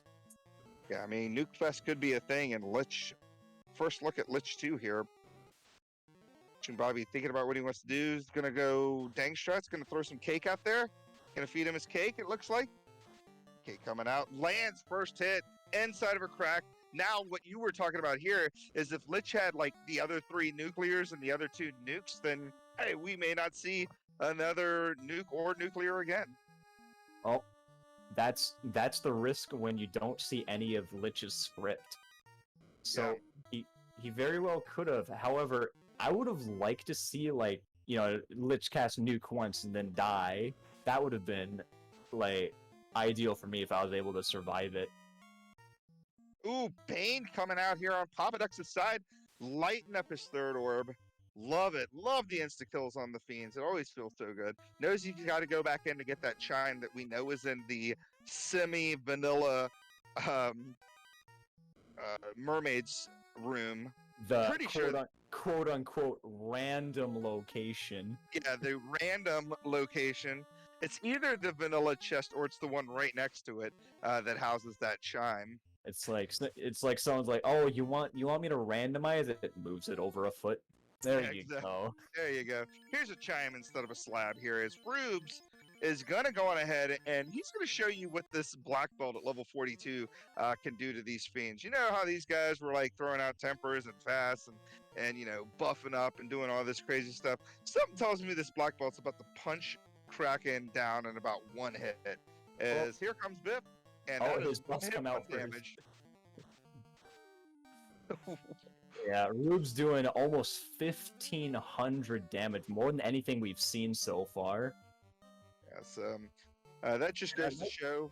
I like seeing that red mage up in front with that extra vitality bonus. It gives him the highest chance of survival to take another meat shot. Yeah.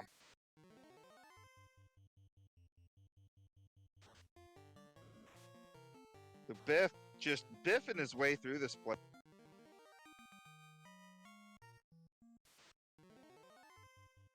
Papa Dux is searching for actually randomized locations instead of the vanilla chest in Sea Shrine. Unfortunate.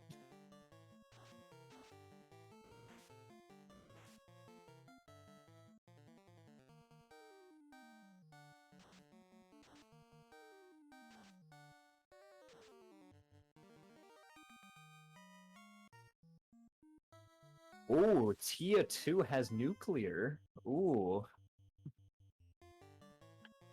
That is, well, that answers our question of where some of these other nukes went.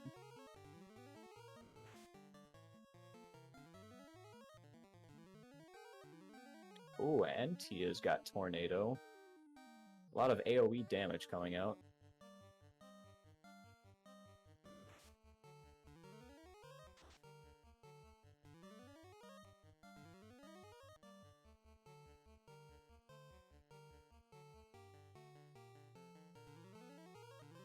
However, Shumbabi gets past Tia 2 with only one death, and he's got life 2 charges to get past it all.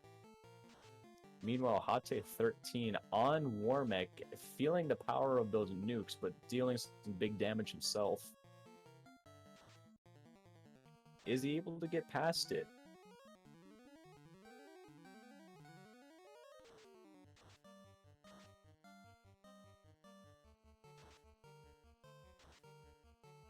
Oh boy.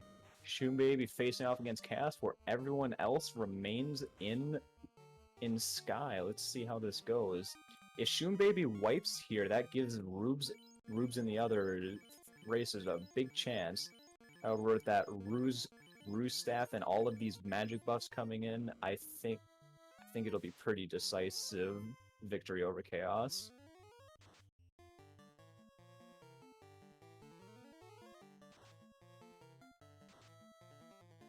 Got lots of block 2s, lots of temper. We're just trying to keep that fighter healthy and beefed up. I accidentally unplugged my mic there. Yeah. So there we go. We're on Chaos here. I think Shumbaby's got it down. 2 crits on Chaos. Love to see it. And just more swinging with Masamune. And GG to Shumbaby, finishing at 1 hour 37. I couldn't see if it was 0-1 or just flat. Yes, It looks like it was according to Racetown GG, it was 137 on the dot. So I'm gonna ask Shumbabi if he wants to join us here. He was actually our 3rd place winner overall. Off stream, our 1st place and #1 contender for the title is going to be Ale Markin, and then Burt Reynolds was our second place winner. But yeah, that's really awesome. GG's to Shumbabi. Third place going to be number 3 seed heading into our season 3 of the Irongol League. So just as a reminder, since Shumbabi is third place seed, he can challenge either the top contender or the second place finisher to try to rank up before for challenging the champion right here, Gregory Puff. So Shumbabi can challenge Burt Reynolds, who would have to accept his challenge. But if he decided to challenge Elmarkin can say, hey, wait a second, I want to make sure I can take on Gregory Puff first, and then he can determine what he wants to do there. But yes, he can shoot up, as they say. So let's see if he's in. Yep, he's in broadcast waiting room. So we're going to pull Shumbabi in now. And GG Shumbabi, how you doing today? Thank you. I'm doing well. How are you all? Oh man, we are doing awesome. Great play there. Shumbabi, you are relatively new to the community. Got around here right before spring tournament. Participated in the January Duckling Derby, and now all of a sudden you came third place in this Rumble. How you feeling about that? I'm feeling real swell, actually. I hit the done and I looked. I had everything covered up, so I didn't see anybody ahead of me. Coming in third to Ale and to Bart feels real good, actually. I wasn't really expecting to place towards the top. I think I made a couple of plays that were definitely like differentiating plays, like not what I expected the rest of the crowd to be doing in the off chance that it paid off, and it seems to have paid off this time. I do have to say, I believe in this broadcast, you were one of, if not the only runner to not dive ice, which had nothing. Yeah, once I found that floater in Earth, I knew that all the mobility items were done, and I didn't need anything else. I had explored so many things so fully that I was geared up. A lot of other runners dived ice before, and that's why. Yeah, it looks like Hate's going to hop into Topher here at just around the 1 hour 40-minute mark. But yeah, Shumbabi, GG's. Seriously, really well executed. The only person that had gotten the ship before you was Hate. He had actually dove Volcano kind of early, checked that first floor, got the ship. So, but outside of that, I mean, you were basically the front runner the entire seed. You were ahead of everybody. Skipping ice helped out tremendously. I think the only thing that you did that could have potentially put you behind, not really, was that you did ordeals before going to Earth Cave. But again, I don't know. Well, that one was because I knew that there had to be something at ordeal, so I was kind of banking on the floater being there over Earth. I knew that Earth was still a possibility. I don't know if you told me. I kind of hesitated as I started to go down towards Earth, and I was like, you know what, ordeals is a guaranteed play. Mm-hmm. So it didn't pay off this time, but whatever. Ordeals, I think it wound up being about 5 minutes. I think the thing that really hurt me was checking key locked Temple of Fiends and just bashing my head into those airs. Yeah, I mean, the only thing that really kind of helped out there was obviously the ribbon that was inside of there. So, I mean, ribbons are plentiful here in this particular seed. I think we found a ribbon in that Keylok Toph. We found a ribbon in the Asher Chest and Earth Cave. And we found another ribbon. Where was that other ribbon? I thought it could have been in Volcano. No, Marsh. It was the top Marsh. Yes, top Marsh. That's right. So, you know, pretty plentiful ribbon picks. Everybody dove Marsh Cave, so I expected people to dive Marsh.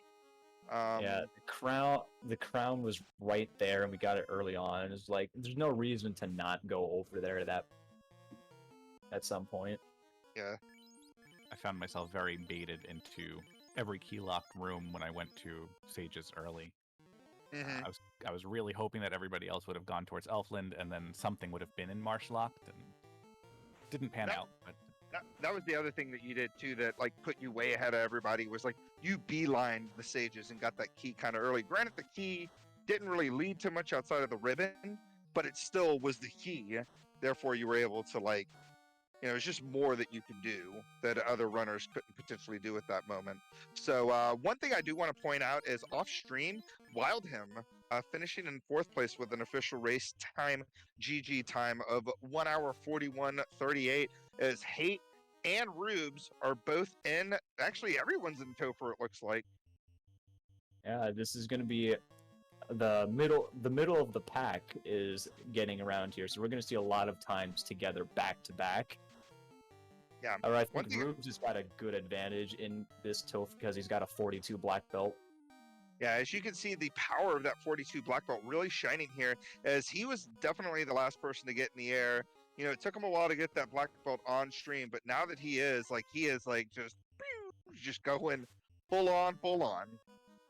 As he has made short work of carry and is going to make short work of the seafloor as he goes towards Kraken 2 here. Papa Duck's just getting inside of Topher, just over the hour 43, and Hate 13 is going to be taking on Carry 2 here in just a moment. Yeah, but I was like, when I saw that Require Warmech had 2 nukes, I got a little bit scared for you, Shumbavi. I have to say, because I don't know, no one can get past 2 nukes very easily, and it gave me a bit more. It is exactly what Rubes would have needed, just other runners wiping to that required Warmech. I actually didn't check to see if Warmech was required in the flag, so I was happy to see it, actually. I was really looking forward to it to push me over the breakpoint for the Masa. And seeing the 2 nuclears, it hurt a little bit in that I wiped, and obviously it was about a minute and a half to recover that, but it felt really good knowing that going into Topher, if I saw another couple of nuclears, I wasn't about to get ruined by chaos, and this chaos seemed pretty tame. Yeah, speaking of nuclears, that was happening just as Rubes had his party get nuked by Tia 2. I was actually going to ask you about that Warmech battle. That was only like kind of the only hiccup I remember seeing was just taking that wipe on Warmech there. I know that had to have been disheartening, but at the same time, you went right back in with the knowledge of what Warmech had, and you made short work of Warmech the second time. And I want to go ahead and point out off stream, new runner Adam D. Rupe. I think it's Adam D. Rupp is finished in 5th place with an official time of 1 hour 44:31, and right behind him, Caleb in 6th place with an hour. Oh my lord! Can I get the race time chat to work properly? His time is an hour something, and it's not letting me see it. It's like 1:44:46. Thank you. As Rubes is taking on the big bad Chaos himself, I'm interested to see how this goes as Pickles and Beers finishes up in 7th place with an official time of 1 hour 45:40. So Rubes vying for 8th seed here, taking on Chaos, tempering up, fasting up. This is going to be pretty short work here. I imagine this black belt's going to punch Chaos right now. And that'll do it. No, it does not do it. One more. And Chaos will be dead. Yeah. GG Rubes, I believe 1:46:04, I believe his time was, or 05. Yeah, 1:46:02 is what I see in the race time room here. So I'm going to see if he wants to come talk to us about his run. Anything else you want to add about your run that you want to talk about how these flags were? Just any thoughts? You got any other thoughts before we bring Rubes in here and talk about some stuff? You know, looking at the flags, I thought this was going to be a slightly quicker seed than it wound up being. It didn't seem like loose mobility was going to be too much of a hiccup, I'm just glad how it all worked out, and it seemed like it was a fun one. It was a slight change of pace from spring tournament. It wasn't too far off base, but it was fresh again, and so I enjoyed playing it, and it's a really good community race. Go ahead and pull in right now. How you doing? GG, how's it going? How's that power of the black belt treating you? Well, I mean, it was fine. I mean, I guess given the way that some of the weapons rolled, maybe a fighter would have been a little faster, and also if I didn't check all the wrong locations, that would have helped a little too. Yeah, we were talking about it a little bit. You were running the improbable red mage, black mage for quite a bit of time, and we were like, oh, he's going just double mages. How's that going? I think that was just not so much on purpose. It's just how it ended up happening. Yeah. Yeah, exactly. I'm looking for floater and whatever other loose stuff, ship canal, and I was like, I can check boxes with just 2 mages. It's not like I'm going to gain a whole lot of levels anyway. Yeah. Yeah. So one thing I wanted to talk about. So yeah, you were talking about how you did all the things that kind of most everybody else did on stream. You did the ice cave. You did it took you a while to finally get in the volcano, to get the ship in the canal and get out of the inner sea. And then you did like 2 grinds and ordeals, like the Irongols, and then you kind of did zombie D's, or not zombie D's, zombie bulls. Mhm. How did you feel about those 2 grinds? Well, I was really hoping I was going to get more crits on the Irongol sooner, and then once my red mage went down, I'm like, I knew I couldn't grind him solo. I wanted to get to 32. My goal is to get to 32 and hopefully attempt the solo grind at that point. I didn't get there, so I'm like, okay, I think I was at 30 at the time, so I decided I'll just keep going in ordeals, get the key item, check the boxes, still looking for floater, and I found the zombies. I'm like, all right, this should be I can easily take this to 32, and that's why I did that. No, I agree with that play, because yeah, those iron galls can have some insane absorb, and the zombie D's, while you're not, or zombie bulls, while you're not going to get as much EXP from them, it's definitely a lot safer where it was. I did want to point out that Hate, unfortunately, wiping on Chaos there, gets a crit through all that absorb, and is going to have to redive Topher as Papadux is taking on the big bad Chaos himself here.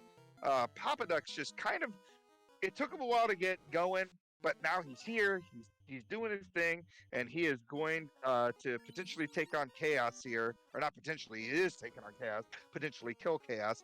As we had a couple of runners off stream, Chanigan finishing in 9th place, Goats Pirates, I'm sorry, finishing in 10th place with an hour 49:05, and we'll see if Papadux decides to pull up 11th place here, as he takes on Chaos. Some tempers going out fast, all that fun jazz here. While this battle goes on, yeah, Rubes. Outside of that, once you got that black belt, you were doing the thing. You made the right play by going to Earth Cave. You got your floater. You got in the air. Then, in your mind, I'm assuming you were thinking, I gotta go do the desert grind, right? I mean, there was some encounters right off the hard reset you could check out. Yeah, I wanted to at least get some stuff done, and then check the desert. Yeah. So I'm assuming that required war mech was no issue for you. No, I think I 2-punched him. GG to Papadux finishing in just before 1 hour and 51 minutes. Yeah, 1 hour 39 with a solo fighter coming from behind there, able to take down Chaos with an official 11th place finish. We're going to see if Papadux wants to talk to us. I don't really have any other questions about anything unless you do, Admiral Tryhard. I do have one question actually.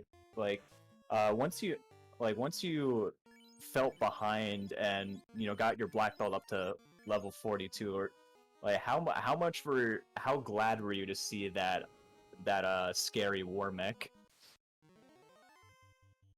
I didn't really find Warmech scary in my fight, so He had 2 nukes, so Oh. for other brothers. yeah, I didn't see it. Yeah, if you did see it, that's probably where I'd feel the most relieved. If I was running a black belt, be like, yeah, that's an easy. I easily get past it. Other runners might be struggling, but unfortunately, that wasn't the case. All right, we're gonna go on ahead and pull Papadux in here. Papadux, GG. Thanks. How did you feel about that one? I'm a little upset at myself. I gambled early. when I got the key at Crescent. Mhm. Instead of going and checking ice and volcano, I went all the way back around to check all the locks and found nothing. Ended up keeping me trapped in the inner sea for about an hour. It was almost exactly 1 hour when I left the inner sea, and Yeah. that hurt me. Yeah, I think one of the things that we noticed that hurt you the most, at least in the early game, was I think you were the only person that didn't go um that didn't go straight to Sages. I think you went counterclockwise and dove marsh kind of early, and weren't you the one that hit the scums, like the unrunnable ones, and couldn't kill them? I did. Yeah. I So I tried to think go straight. I tried to go in straight to Marsh, and I had no offensive magic other than Bane. yeah. And So that Quad X, which I wasn't sure at the time. I figured I might as well try it. I didn't know if it worked on him or not. Apparently not. I think that was the main thing, because I think most of the other runners had at least already had the key by that point, and then you wiping out of Marsh, which Marsh only had like a ribbon on top Marsh, so it was like just an extra womp womp to like have done all that just to. Yeah, and then a second dive in Marsh to check Marsh top, because I almost cleared all of Marsh bottom except for the lock. Mhm. I had to go back to check Marsh top and check the two lock rooms. Oof. Yeah, and then the other thing was the ice dive. It just kept going down because ice was also a complete dud. It's really unfortunate that it was the case. That was the other thing. When I finished when I got the canal and the ship out of Volcano, I should have gone ahead and taken a chance on Carrie, because I knew I was behind, but I exited out because I wasn't sure I could take him. I didn't want to lose that much progress. I came back. I got almost all the way back to Elfland, and reset back to my volcano save to go ahead and check ice since I was over there. And I should have gone with my gut and just skipped ice. Yeah, that was definitely something we were talking about, like the play of going to Ice Cave versus getting out of the inner sea once you have the ship in the canal. Do you go to Ice Cave because you're right there, or do you go on ahead and get out of the inner sea and bank on, either incentive or deals having the low odds chance of having the floater, but definitely having need, or going to Earth Cave with the ruby plus Earth Cave having 28 chests you can check there, plus a key item as well out of the starter check. So it was just like it was definitely a lot of a toss up there. I mean, you would have been like Galaxy Brain, hero that we all needed if you had found the floater in Ice Cave, because you would have definitely been one of the first ones. Yeah. And then, I would have made that same play. Literally last locationing the incentive item in C. Who would have thought it would be in the actual incentive location? You're not the only person that that last location. That's How about that vanilla-ish location chime and sea shrine? That had Not only that, but you taking on the fiends in vanilla order. Congrats on playing the game it was meant to be played. Yeah, the only person that that's killed. a rarity, actually. Yeah. So we got hate. I'm gonna go ahead and call this just because we're down to the last person on stream. Taking on Chaos here is Hate's back on here. Throwing a fast out there. Fasting everybody up. I'm assuming that was his red mage he fasted up. Who's Tooth? Is that his thief? I don't even know. But yeah, so he's kind of divvying up his buffs between his thief and his fighter. Oh wait, his thief did he wipe to Tia 1 in Sky, because his thief was the last one surviving against the Warmech and he beat Warmech? No, he made it through Warmech. He had no issue, or sorry, Tiamat. He had no issues against Tiamat. Oh, so that's why he's got quite a lot of levels on his thief, because he solo killed Warmech and he's got a katana +1. Yeah, that's not a bad weapon to go into a Tiamat battle with. So looks like, again, just some more buffs going out. Preemptive heal 3s, locks, just those kind of things. We're gonna see how this goes. As more heal 3s, just kind of keeping everybody up and going. As Ice 2 comes out doing Ice 2 things, another big hit, and did a lot of damage. I think the katana did more damage, actually. I mean, if you can land a crit on that katana, it's going to do pretty good, and the extra strength buff on the thief is pretty nice. Emperor's coming out. 5 hits, 461. 7 hits, hits. 568. Yeah. Yeah, so it's only a matter of time before this cast goes down. So anywhere between 2,000 and 4,000 HP.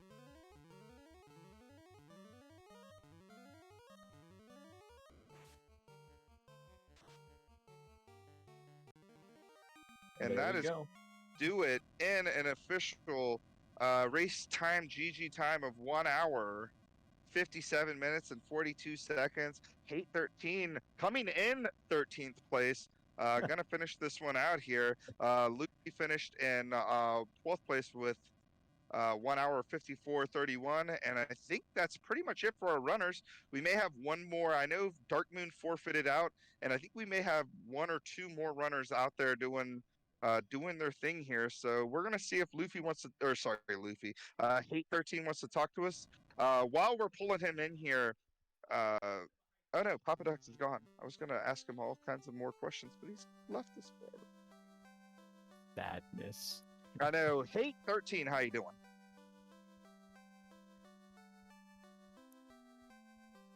Sorry, Hello. we can't hear you.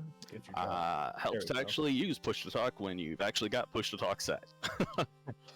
So as to how I'm doing, I am glad to finally be done, and glad that Tia 2 didn't beat me down as bad the second time around. Tia 2 with that nuclear net. Always hate to be nuked. I don't think anyone likes being nuked. Yeah, no microwave for me, please. Thank you. But, you know, at least I finished 13th, so I've got that going for me. So are you gonna try to maintain your rank of 13th? Just for the laughs? You know, I hadn't considered doing that before, but now... Yeah, I feel like I probably touched way too many boxes after I got all the stuff I needed, but I just... The loot goblin wouldn't let me stop. Yeah, after finding, the Mazmune, 3 ribbons, a lot of good armor, and katana +1. Yeah, that's a bit of a loot gremlin talking. Yeah, the Mazmune came out while I was still searching for the cube at least, but man...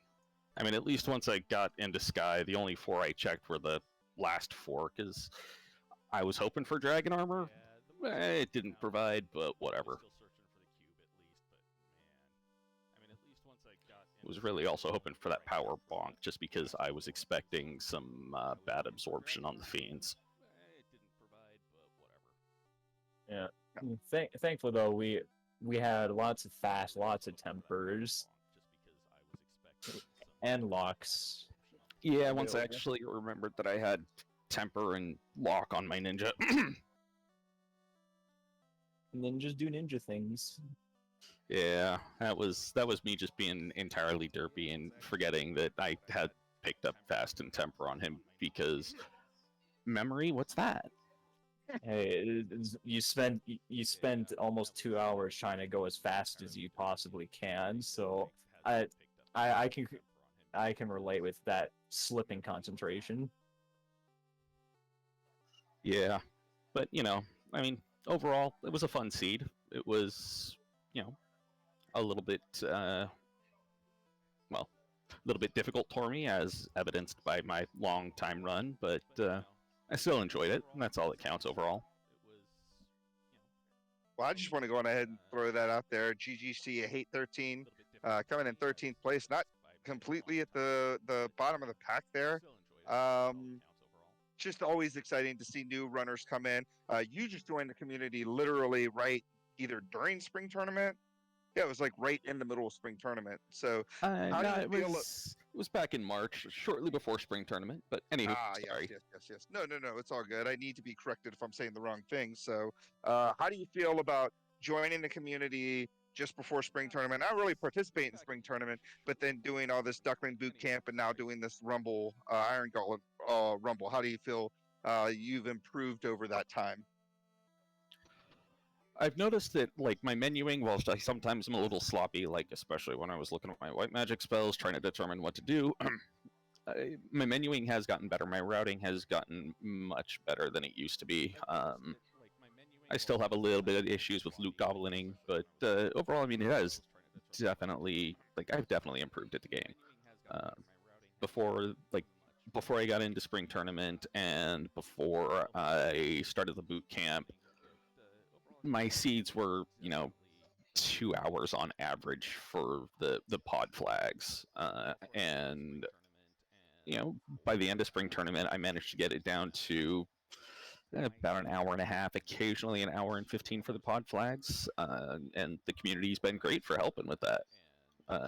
There has been no dearth of people willing to give tips or to do VOD reviews or to just talk with you about things. It's one of the reasons why why I've been still here, why I picked up doing comms, and why I beat my face against the Red Ankleo things on Saturday night and get in on the community races, because the community is it's great. I love it here.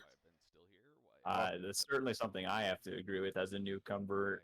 It's yeah, I'm even newer here, and I can just say I've enjoyed this community a whole lot. Everyone's just been loads of help, either helpful, fun to talk to, or just good at everything. Very much so. And I also want to say, well, thanks to Duckling Dawn, just for all the stuff you've helped with us, and thanks to Jat for helping with that as well. And well, thanks to Greggly Puff and Admiral Tryhard and Sunflash Rune and Danny for helping out on the back end and restreaming this race for us all.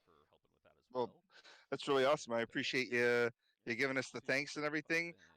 We were going to go into final thoughts there, but you kind of already went on ahead and got your final thoughts out of the way.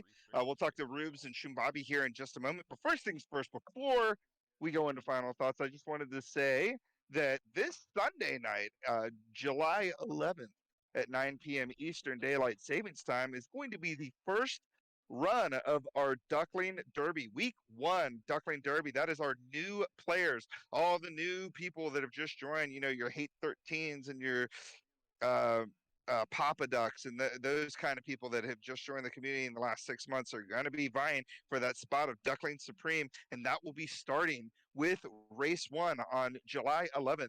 Co-op tournament signups are today. They opened up today. Make it happen right now. Find a co-op partner, get it together, sign up for the thing.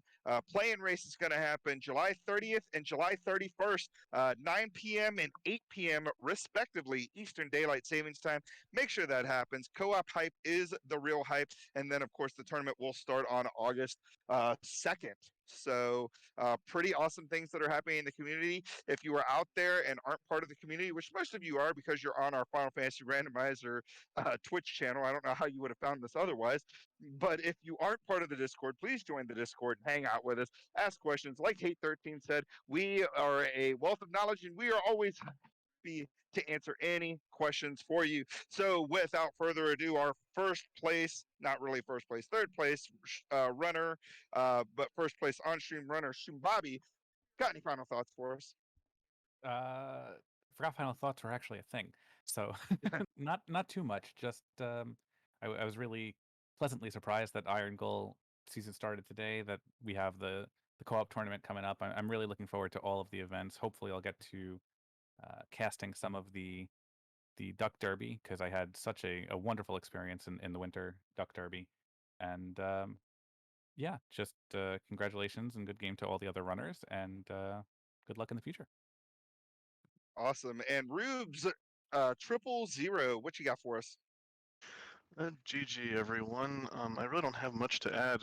I mean, Hate and Shum and you, Greggly, kind of covered everything. It was a fun race, and it's a great community. So if you have any interest in join this little group that we've got that's growing, please join. It's a lot of fun. Well, thank you so much. And Admiral Tryhard, you got anything for us before I get us out of here? Yes. I was a big fan of like this whole idea of like Irongol. Like, this is the first time I've actually watched an Irongol match. Like, the idea of people just making the flags that they think are fun and then racing them against other people. I really enjoy the thought of that. That's might be something that if I were to partake in a type of race, this would be what I'd want to do more of. So I might look at this more in the future. Awesome. Yeah, it's a lot of fun. It's just different than your standard cooperative or not cooperative, competitive tournament style thing that we normally do. This is a league that just kind of just goes on. You just go on, you race people. Whenever you have an idea for a flag that you want to do a thing, you contact the guy, say, hey, you want to race the thing, and put it on the stuff, and then you race it and call it a day, and you move up or down the rankings, and eventually you can take on the champion if you want to. So we've had a lot of Who fun. would that be? Who is that champion right now? Who is that champion? I have no I idea. I wonder if he's been mentioning that that someone's the champion. Like, hold on, maybe he's proud of it.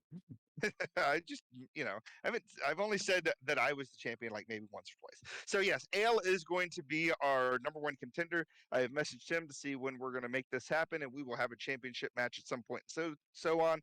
If if Ale can take me on, then Burt Reynolds will take on Ale, and so forth and so on. It's just kind of how it goes. Race time. GG is where you're going to find the rankings. Go under Irongol Season 3 to see where everybody is ranked. I'm not on there because obviously they participate in this, but I am the champion. So we'll see how it goes when Ale takes me on in that race to be determined. I guess we're done here. So on behalf of Admiral Tryhard, my co-coms, Danny doing the tracking, Sunflash Rune doing the old restream. Thank you, Rubes, Hate 13, Shumbabi, and Papa Ducks for putting on one heck of a show here for our Season 3 opener for the Irongol League. Final Fantasy Randomizer Discord, make sure you check it out. Go to our website, FinalFantasyRandomizer.com. Hopefully we'll see you then. And you guys have a wonderful rest of your night. Thank you so much.